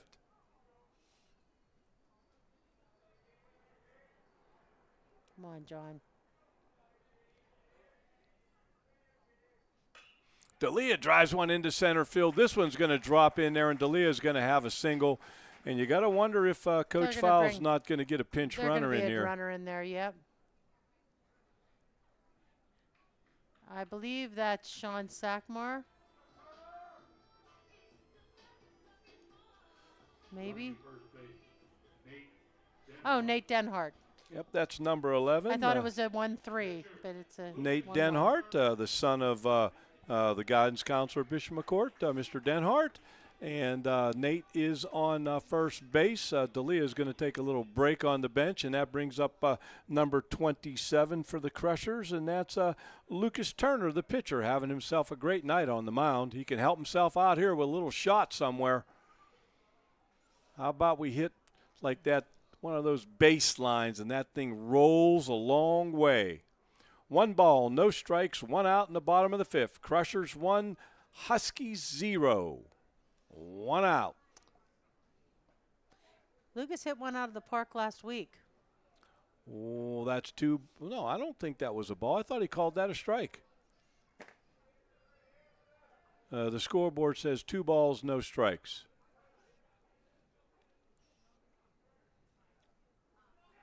And there's going to be a pass ball right there, and Luke Denhart makes it into. It gets in there standing up. 3 balls, no strikes. 1 out, runner on second. That's a big run out there right now, Jeannie. We need to get that one in. Yes, we do. Come on, Lucas. It would be nice to see that go out of the park and get 2 in. Oh. Straight up, right behind the catcher. And the catcher cannot make the play. And Turner gets new life. 3 balls and 1 strike. You know what? One of the things about it, when you're not used to playing under lights, hey, that can mess you up. Great point, Jeannie. That's an excellent point. Sometimes I make them. You make them more than you know, Jeannie. Turner, shortstop's going to field the ball. He's going to fire at the first base, and that'll be the 2nd out of the inning. Denhart is now standing on third base, and that brings up number 7, Jarvis. Braden Jarvis. And Braden Jarvis batting .303 on the season. He has 10 singles. He has 6 RBIs. He's scored 6 runs, 7 base on ball, 7 walks, and 3 strikeouts on the season. He's been hit by 2 pitches as well.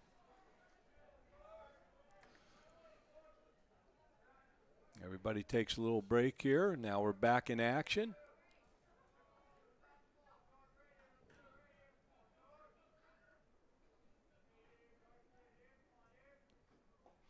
Denhart getting a real nice lead off of third base. Just find a hole somewhere, Mr. Jarvis. Find a hole, buddy. 1 ball, no strikes, 2 outs in the bottom of the 5th.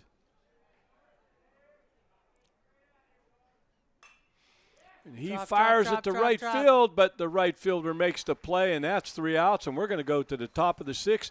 Jeannie, how about a timeout for some friends of the Crusher Sports Network?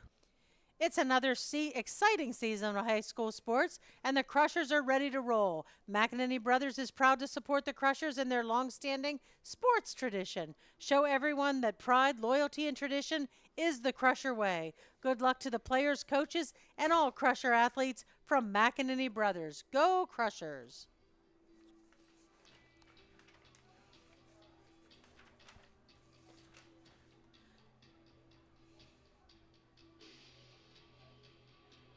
Are you looking for the best part-time job in Cambria and Somerset County? Join the McElwain team. Our bus lines serve local school districts, including Greater Johnstown, Westmont Hilltop, Conemaugh Township, Forest Hills, Shade Central City, Berlin Brothers Valley, and Somerset area.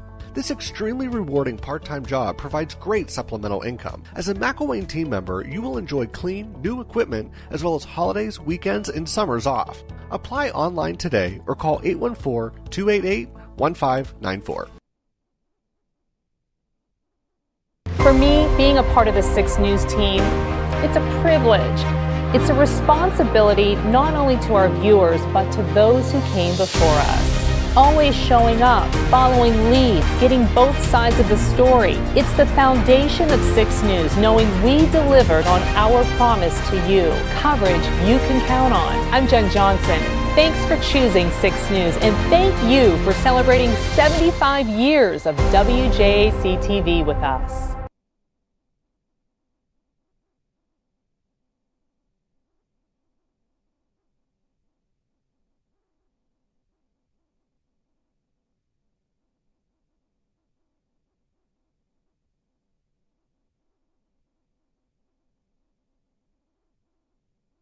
And we're back on the Crusher Sports Network. We've got some changes. Jeannie, would you mind going through the I sure defensive wouldn't. changes for the Crushers? You know, we saw Jonathan D'Elia limping a little bit after he got hit with that ball in the knee. So we now have Isaac Lieb in as catcher. Braden Jarvis has taken over pitching. Eli Zazadi remains at first base. Daylon Britt is in second base. Adam Radkowski holds his place in shortstop. Lucas Turner has moved from pitching to third base. Zach Jaystrab has stayed in left field. Angelo Gallucci is now center field, and Chase Newman has retained the right field fielder. So we moved a couple things around, got some regular starters out there, given Jonathan D'Elia a little bit of a break, which I think is probably good.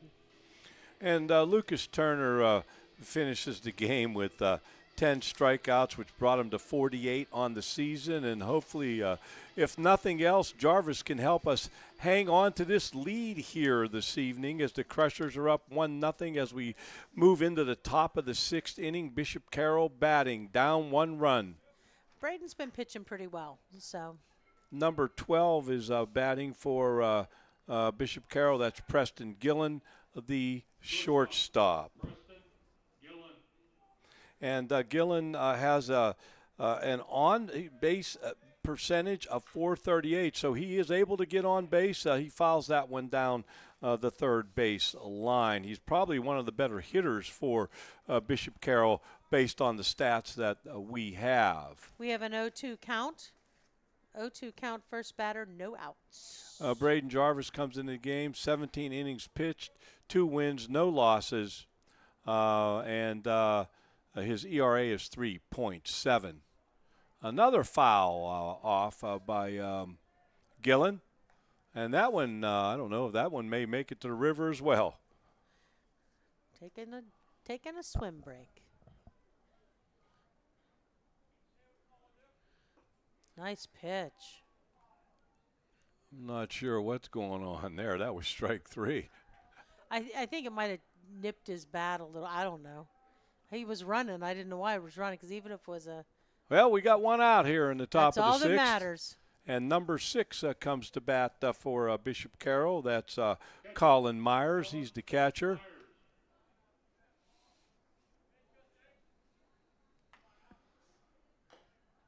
He fouls it off. No balls, 1 strike here in the top of the 6th. We just get a couple runs here, Jeannie. We got to hold these guys down here and come in and get a run or two as we will eventually be moving into the top of the 7th. There's a shot into right field, and the right fielder can't make the play for the Crushers. We're going to probably get that in the books as an error. And now Bishop Carroll has a runner on first with 1 out. Got to catch that ball, Jeannie. Got to catch it. It was right there. Number 10 batting for Bishop Carroll. That's Jacob Gregg, the third baseman.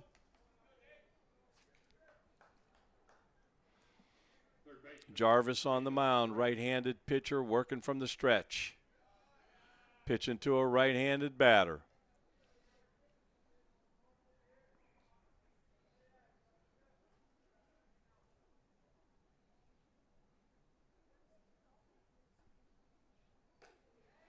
Oh, a little heat there by Jarvis, and number 10 didn't have a chance on that one. He swung and missed on that one for sure. Swung? Swung. Swang, I don't believe is a word. I'm probably right. Little shot to Rakowski at short. And, oh, we almost turned a double play. Number 10 is going to get second base based on the overthrow. And now there are 2 outs. So Bishop Carroll has a runner on second. He represents the tying run, and the go-ahead run is at the plate. Batting now for Bishop Carroll will be number 1, and that's Ethan Holtz. 1-0. Crushers here in the top of the 6th. The third base coach is telling his runner on second base, if that thing is hit anywhere, you're running, you're moving.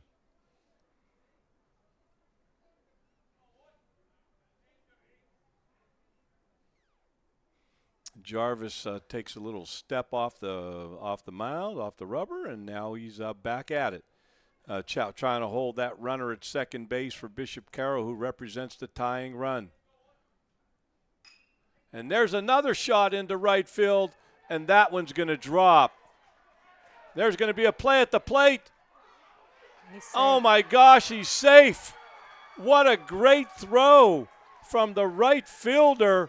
And we had him, but we didn't tag him, and now the game is tied 1-1. And any way you look at it, Jeannie, we got the makings of a Donnybrook. I'm with you now. Oh, boy. We had him. It's tied at 1-1 here in the top of the 6th inning. Bishop Carroll, 2 outs with a runner on first, and batting for Bishop Carroll will be number 3, Will Trammell, the center fielder, who's having himself a nice baseball game this evening. Jarvis on the mound, trying to hold the runner at first. And we got a foul ball that's going to go back against the screen, no play. 0-1 to the batter. No balls, 1 strike, and we're all tied up now.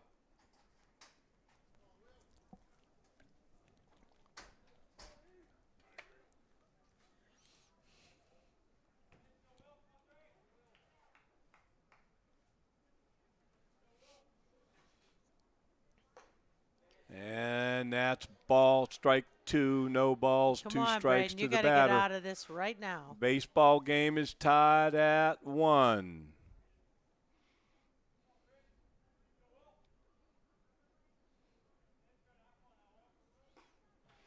And there's the strikeout right there, and that ends the inning. And we go to the bottom of the 6th, all tied up at 1, and this is huge that the Crushers bring a run across. And Coach Files talking with his young catcher, Lieb, and they're saying you had him. You got to know where he's at. It's a teaching discussion down there, trying to make him understand what he's got to do in those situations. Great coaching by the McCourt coaching staff, and it's a professional discussion, and they're trying to keep him feeling good about what he's doing. Jeannie, how about we take a break from and hear from friends of the Crushers Sports Network. Nico's Restaurant on Scalp Avenue in Richland would like to wish the best of luck to the Bishop McCourt Crushers. From sushi to Italian to homestyle American, Nico's has a menu that is sure to satisfy any appetite. Looking for something quick to take home? Check out takeout at Nico's Restaurant. You'll never be disappointed. Nico's Restaurant owner is a class of 1986 alumni and proud to be a sponsor of Bishop McCourt Catholic High School.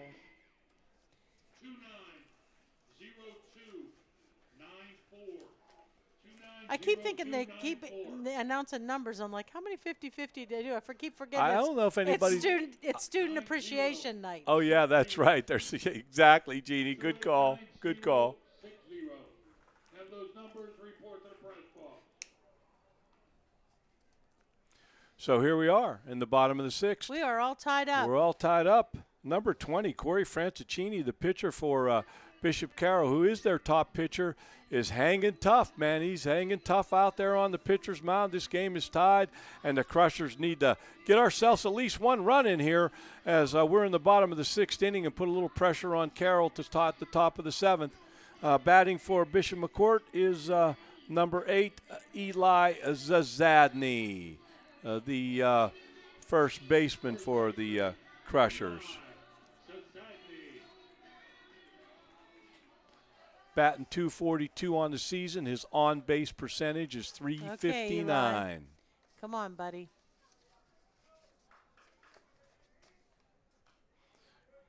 Fouls it back.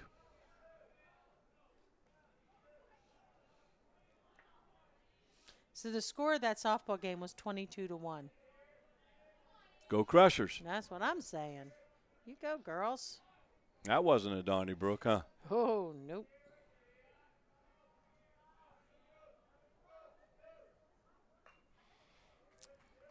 Zadney fouls another one off. No balls and 2 strikes. Coach Bradley hustling down there to retrieve that baseball.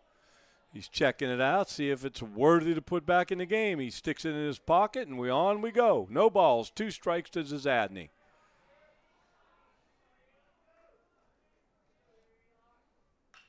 There's a shot into center field. That's going to drop. And Zadney's going to get himself a single, and Zadney's on first base with no outs. At the bottom of the 6th inning, and boy, if we can get this run in, that would be just huge.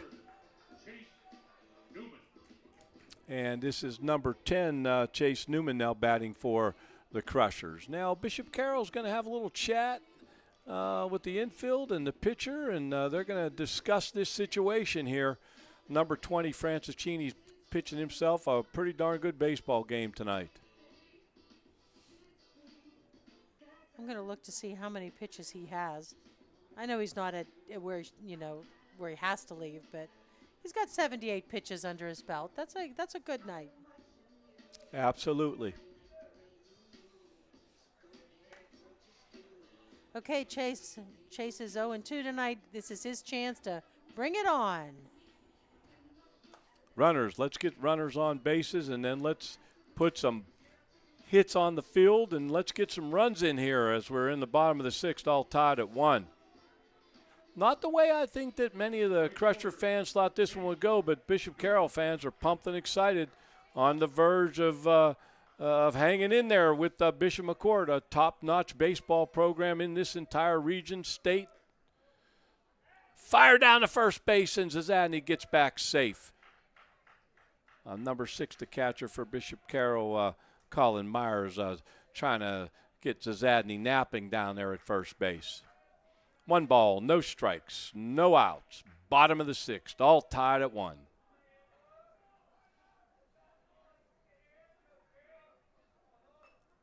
And there's a bunt attempt by Newman, and that goes foul. 1 ball, 1 strike. Coach Fowl get him the look over there. He's checking out. Coach Fowle's going to throw a couple signals out there. I'm going to have to ask him what all that means. He's not going to tell you because it's super secret. It's a big secret, yeah. huh? Yeah, super secret. Super secret. He told you you have to be gone.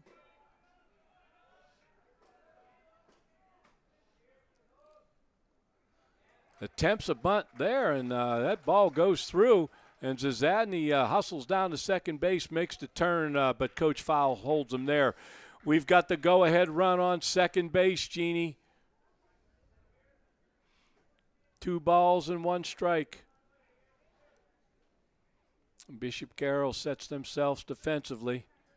Francicini taking his time as he's going to work from the stretch with a runner on second. That's Zadney.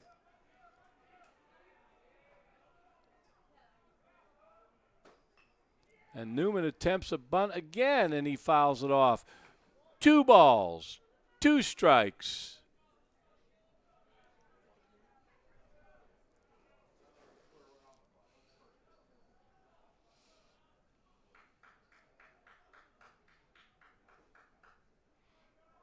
Newman checking out the signs. And here we go. Come on, Chase.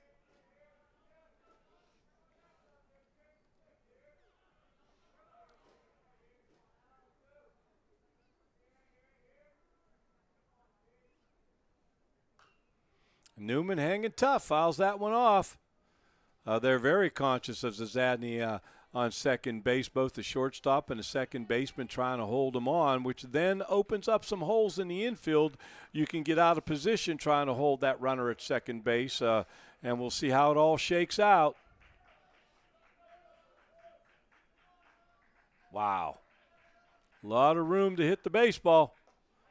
Strike 3, 1 out. And that brings up to bat. Oh, Daylon Britt. And this is number 4. Daylon Britt. Daylon Britt playing second base when Jarvis went in to pitch. 1 out. Bottom of the 6th. All tied at 1. Come on, Day. Crushers have a runner on second. He represents the go-ahead run.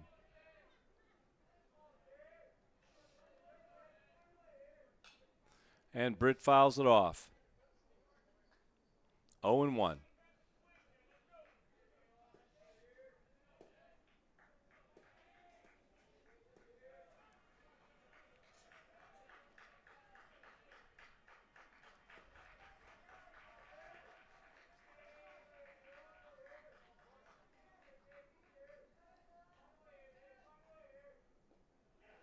There's another pass ball, and Zadney is going to walk into third base, and the go-ahead run now is at third base. 1 ball, 1 strike, 1 out to Daylon Britt, number 4. He's a left-handed batter, and the go-ahead run is on third base. Got to put it in play somewhere, Daylon.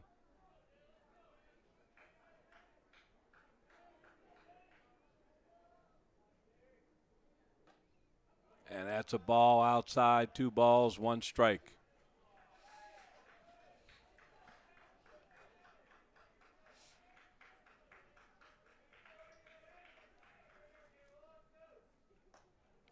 That pitch is outside, 3 balls and 1 strike. I'm going to have to believe he's going to be looking at this one too, Jeannie. If he walks him and we get runners on first and third, that creates a very interesting situation defensively for Bishop Carroll.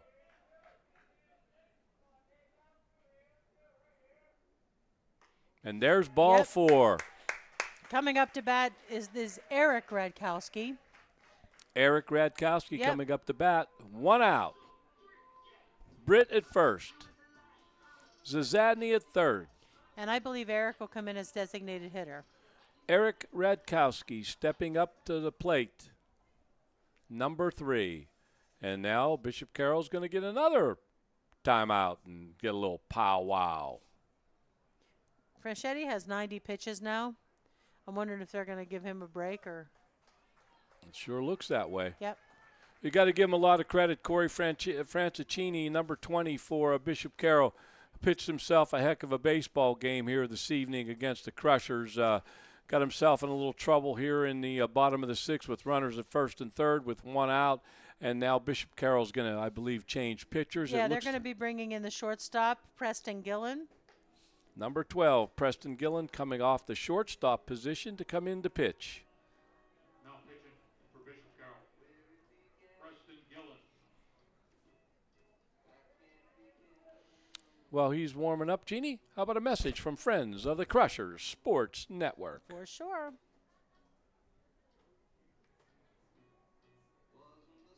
For over a century, Thomas Automotive has been redefining the car buying experience. One person, from start to finish, you'll work with the same person with no transitions or turnovers. Upfront pricing. All of our vehicles are clearly marked with their best upfront price. Commission-free sales team. Our salespeople are not paid on the price you pay. Our team works for you, not a commission. Transparency in everything we do. Buy with confidence, drive with confidence. Thomas Automotive. Martella's family-owned pharmacy has been caring for you and about you since 1964. With 6 convenient locations, we're always here for you, providing personalized service that goes above and beyond. Martella's offers a wide range of services from free prescription delivery to being the only regional pharmacy to offer Medipack, organizing your medications in easy-to-tear-off packets.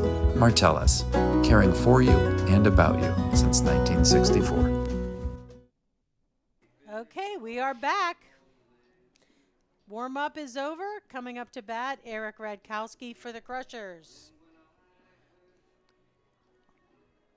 The Crushers have runners at first and third. Zadney on third. Daylon Britt at first. Number 3, Eric Redkowski, stepping up to the plate to bat. No balls, no strikes, 1 out. We're all tied at 1, and the go-ahead run is on third base. And here we go, folks. The Donnybrook continues. All right, Eric. A right-handed batter.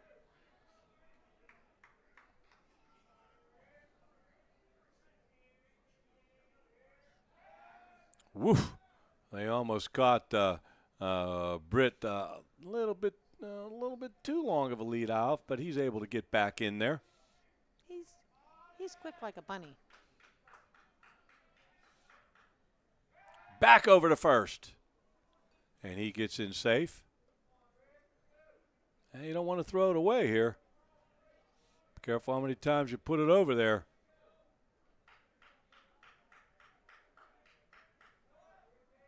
And Britt is going. He's going to get into second base, standing up. The Crushers now have runners at second and third. 1 out. The count to Radkowski is 1 ball and no strikes, and it's tied at 1. Bottom of the 6th.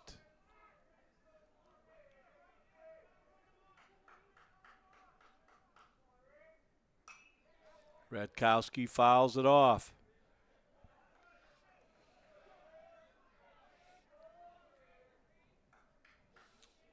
Got to get those rally caps on. We need to get a couple runs in here.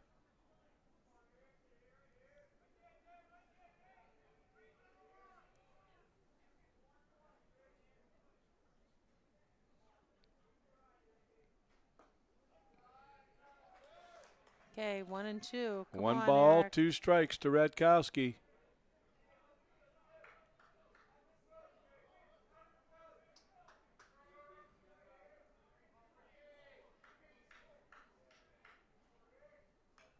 Fouls it back, hanging tough.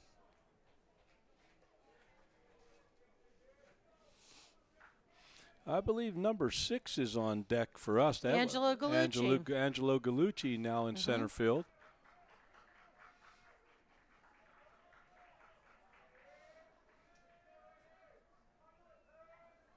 And the pitcher steps off the mound, number 12, Preston Gillen.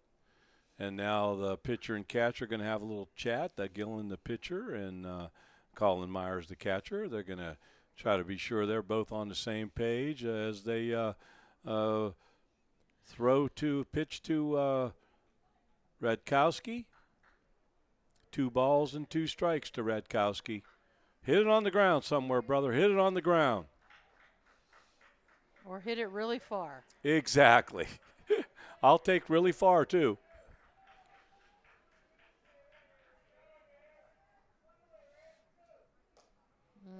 We got a full count here with 1 out.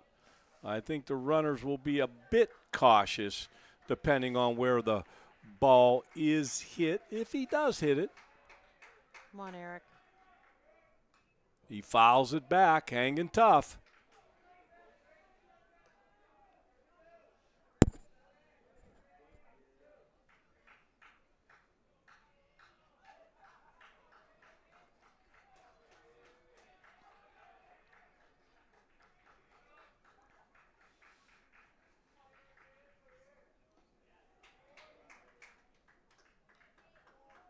We now have a full count. 3 and 2, 1 out. Crushers have runners at second and third. Bottom of the 6th, we're tied at 1.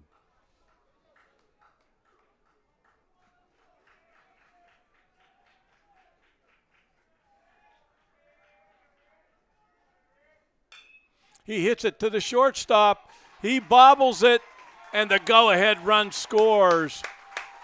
And now we have runners at first and second. Crushers are now up 2-1. 1 out. Gallucci coming into the batter's box. And we have runners at first and second. Let's keep it going, Jeannie. Let's get a few more runs. Angelo Gallucci, and then Adam Radkowski is on deck.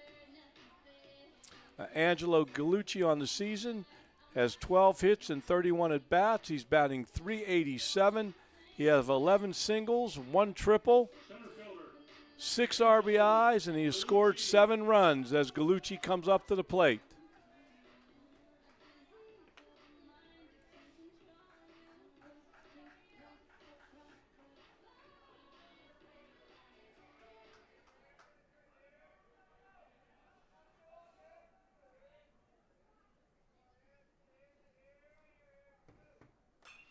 And there's a shot into right field, and the right fielder is able to hang on to it, and the runners are staying put on first and second. Gallucci got a lot on the ball, but just hit it right at the right fielder. That's going to bring up number 45, Adam Radkowski.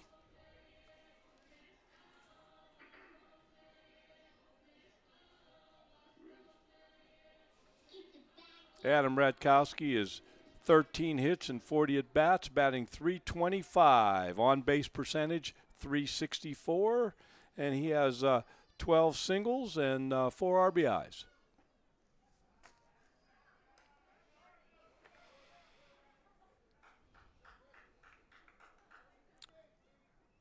Hit it out of the infield here, buddy. Let's get that run on second base in. Pad the lead just a bit. Now back. Looked like they were going to make a play on our runner at second base, but to no avail. They're just playing with him.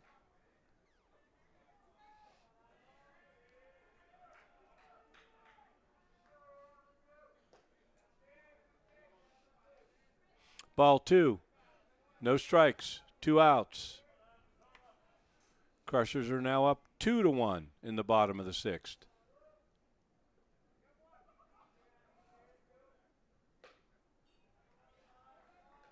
Three and 0. Got to believe he's going to look at this one, Jeannie.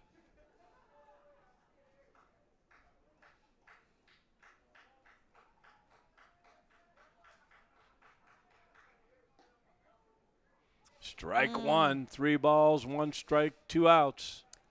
Here in the bottom of the 6th inning. That outside corner.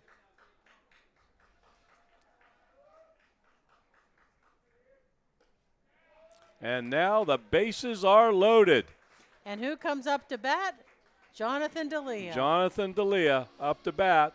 And Jonathan D'Elia, right-handed batter, is 15 for 33, batting .455 on the season, and 5 home runs. And now Bishop Carroll's going to have another little powwow on the mound. Well, if D'Elia can even just get us a single, huh? A single probably get us 2 runs, Jeannie.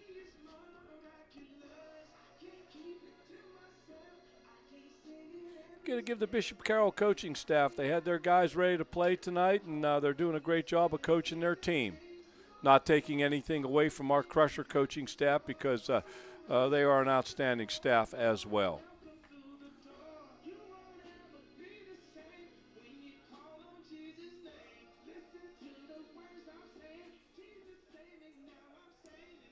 Catcher, Jonathan D'Elia.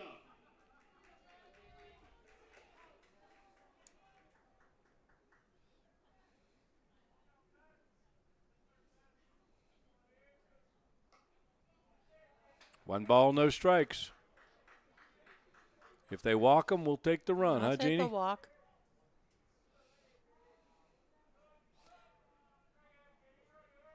If the bases weren't loaded, they probably would walk him. Uh-oh, we got a pass ball here, and we're going to get a runner in. That's number 4 scoring. That's Daylon Britt. And now the Crushers are up 3-1 in the bottom of the 6th inning.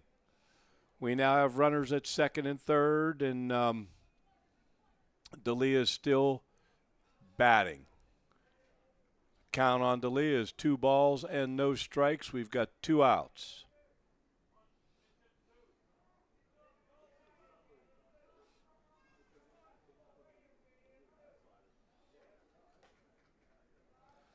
Three balls and no strikes to D'Elia.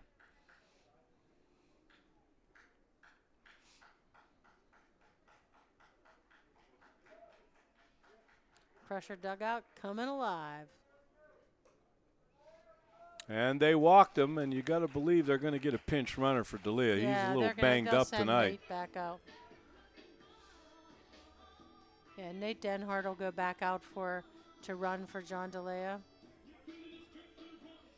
And batting for the Crushers is number 27, Lucas Turner. Lucas Turner.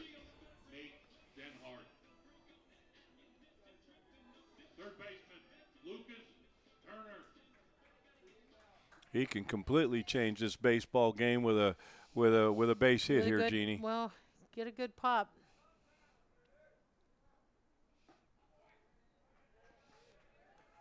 No balls, 1 strike, 2 outs. Bottom of the 6th, the Crushers are up 3-1.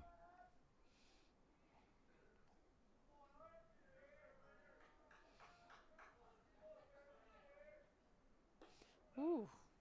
1 ball, 1 strike to Turner.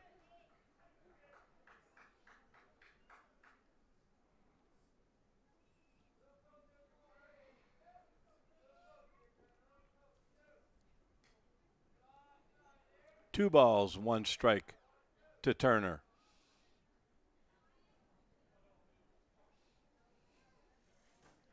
Come on, buddy. Throw him a pumpkin.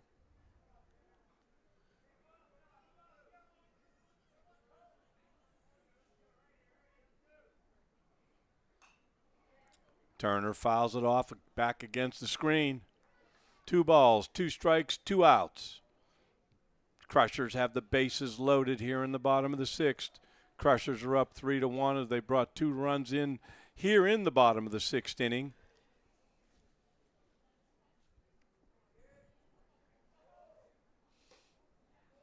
We got a full count, and you got to believe everybody's going to be hustling on this pitch, Jeannie.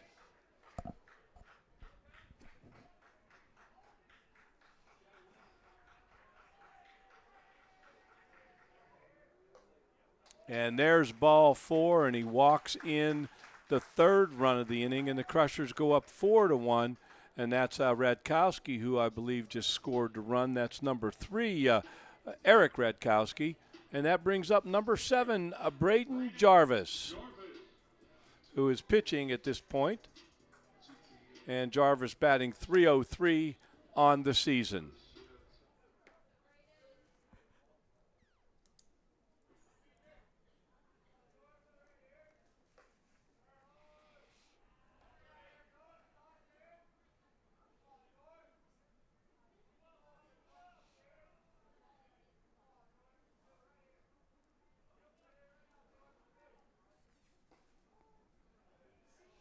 One ball, 1 strike to Jarvis.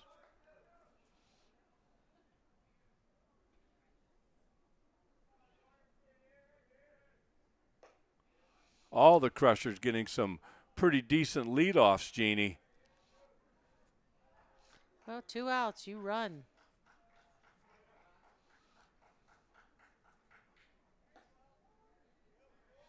Two balls and 2 strikes to Jarvis. Come on, Braden. Don't go out looking.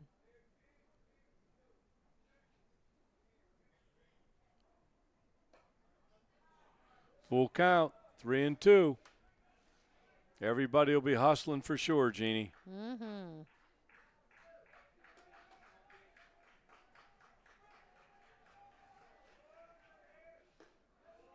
Ooh, walked in on And the there's run. another run walked in. And that's going to bring in number 45, the other Adam Radkowski brother. And Jarvis walks, and now suddenly we have 4 runs in this inning, and the score is now 5-1 Bishop McCourt here in the bottom of the 6th with 2 outs. And Bishop Carroll's going to have another mound powwow. They're bringing another pitcher in.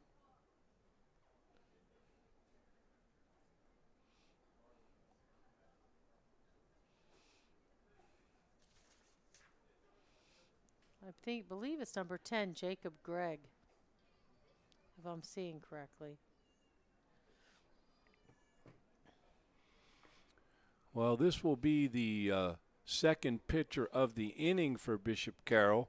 They had to give Corey Francescini a break. He was pushing 100 pitches, and Crushers were starting to get to him, and they went to number 12, Gillen, and he wasn't able to hold the fort down. And now they're going to go to number 10. I believe that's Jacob Gregg. He was playing third base.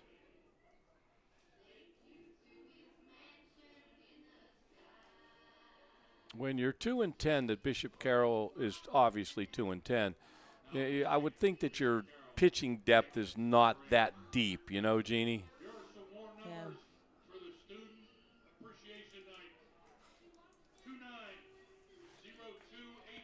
And you know what? It's hard as a relief pitcher to come in. You don't have usually the first inning. You hate to say this, but that's when they sort of get their groove. To come in at at the end of the game, that's a tough gig. Listen, pitching, I think any way you slice it, is both physically and emotionally a tough job. Oh my gosh, yes.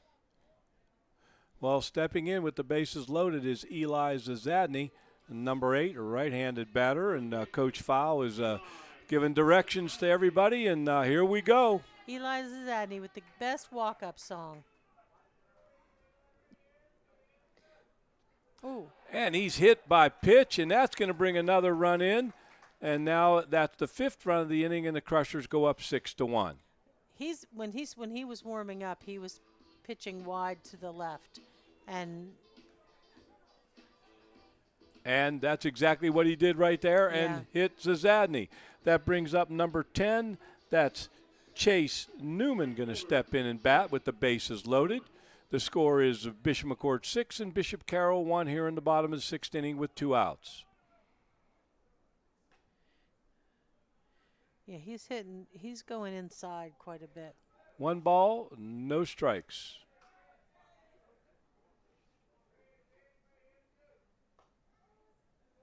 One ball, 1 strike.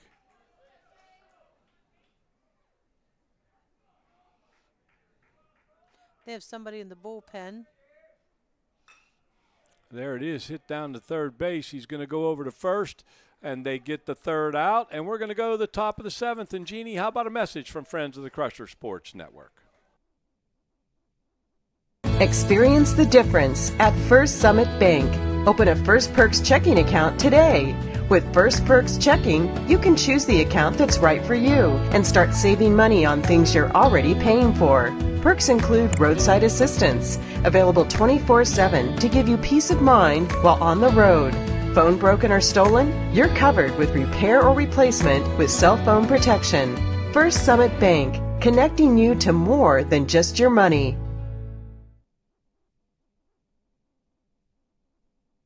For me, being a part of the 6 News team, it's a privilege. It's a responsibility not only to our viewers, but to those who came before us. Always showing up, following leads, getting both sides of the story. It's the foundation of 6 News, knowing we delivered on our promise to you. Coverage you can count on. I'm Jen Johnson. Thanks for choosing 6 News, and thank you for celebrating 75 years of WJAC TV with us. And we are back. Back on the Crusher Sports Network. Jeannie, do we have another catcher in for? No, I think Rocco Fetzko comes in and warms up the pitchers. Okay, I get it now. I think they have Isaac Leave over there working in the bullpen a little bit. And by rule, he has to wear his equipment because it's a safety factor, and we get that. Okay. Well, I don't know, Jeannie. I don't know. Maybe he's stepping in.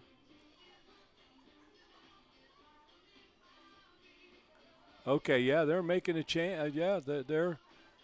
Oh, they are putting Rocco in. Rocco Fetzko is now in at catcher. Rocco Fetzko is number 30, and he's a junior. He was playing first base at the JV game. Batting for Bishop Carroll is number 2, Patrick Phillips.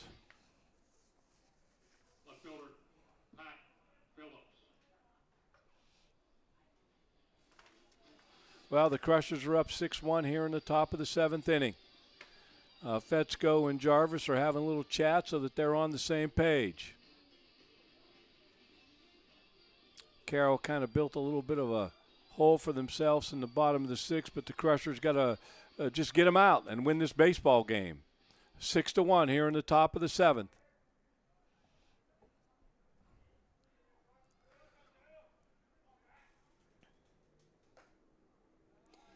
And Rocco is an experienced catcher. He's going to do okay. 1 ball, no strikes.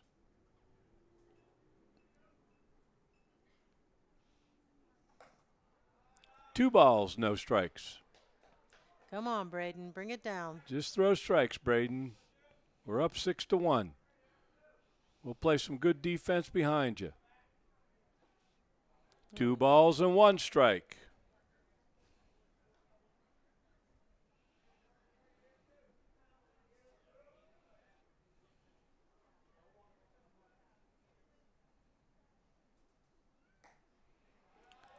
Three. No strikes, Braden. Come on, buddy.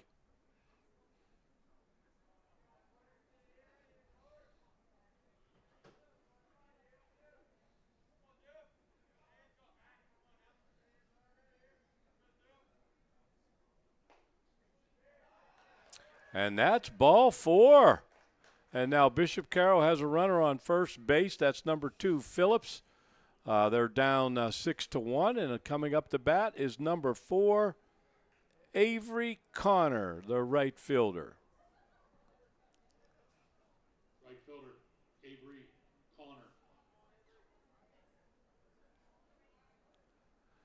Jarvis takes a look over to first and holds that runner.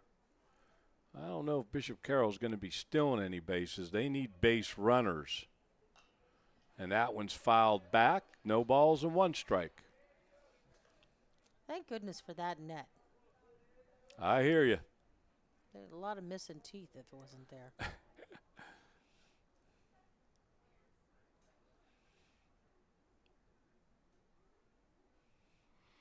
Jarvis checks the runner at first. 1 ball, 1 strike. Braden, if you can hear me, buddy, just throw strikes. You got a good defense behind you.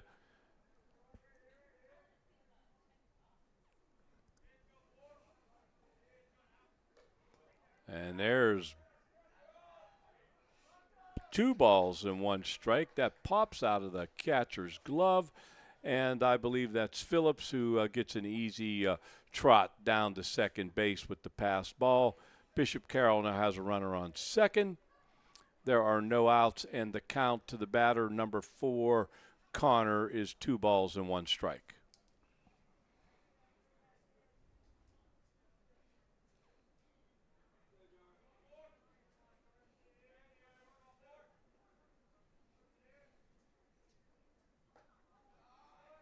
Two balls and 2 strikes.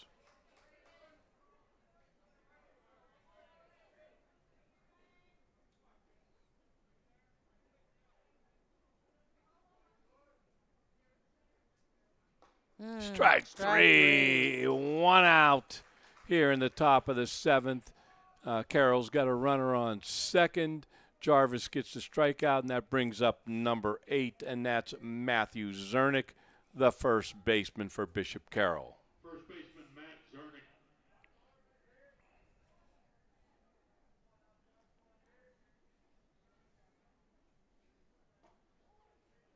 Strike 1, no balls, 1 strike, 1 out here in the top of the 7th. Carroll's got a runner in scoring position at second base.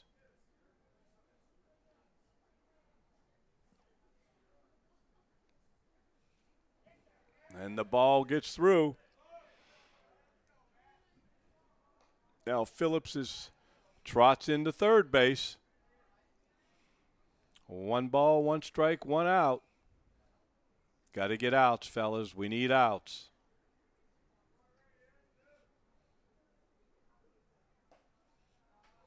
Whew, that one looked close. They call it a ball. 2 balls, 1 strike.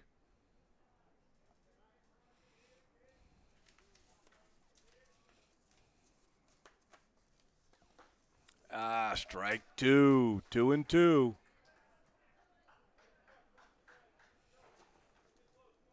Jarvis hit that inside corner and kind of not much room for the batter to even swing that thing.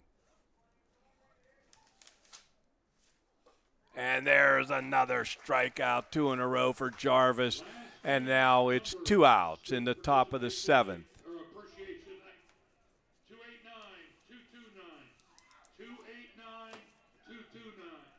Number 20, Corey Francicini, who was the pitcher of record, who is now playing shortstop, and we got to give him a pat on the back. He pitched a pretty good baseball game, Jeannie. Oh, yeah. Corey Francischetti. Kept them in the game, for sure. Excuse me, Francischetti.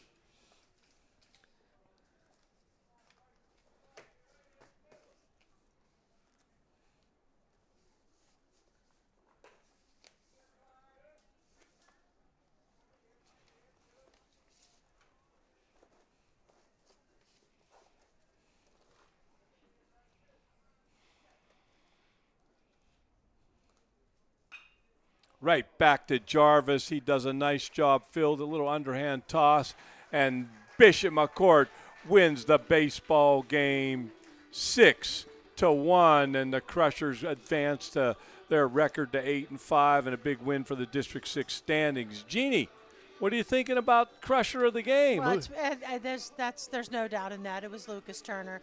He had an amazing night of pitching, that's for sure. Well, Lucas Turner started the night with 38 strikeouts, and he got 10 tonight, which takes him to 48 strikeouts. When he left the game, it was tied at 1-1, but his pitching was outstanding. It was excellent, and Lucas Turner is the Crusher of the game. Any final thoughts here, Ginny, that you want to pass on before we do our conclusion? No, I think it was a great game. It was a fun game to watch. Bishop Carroll certainly played a great game, and if not for the end of that 6th inning, they would have been in it a whole way. Well, Jeannie, how do you see yourself? How do you see yourself? You've got to start seeing you the way God sees you. You are fearfully and wonderfully made. You are more than a conqueror. You are created to have dominion, and you are blessed. Please understand all the positivity going on in your life, and do not allow negativity to enter your mind. Congratulations to the Crushers. They get a 6-1 win here tonight over Bishop Carroll, and that's big in the District 6 standings. And well, we congratulate Coach Fowl and his guys, and we want to thank Mr. Hornick for helping us out tonight, Jeannie. And go Crushers.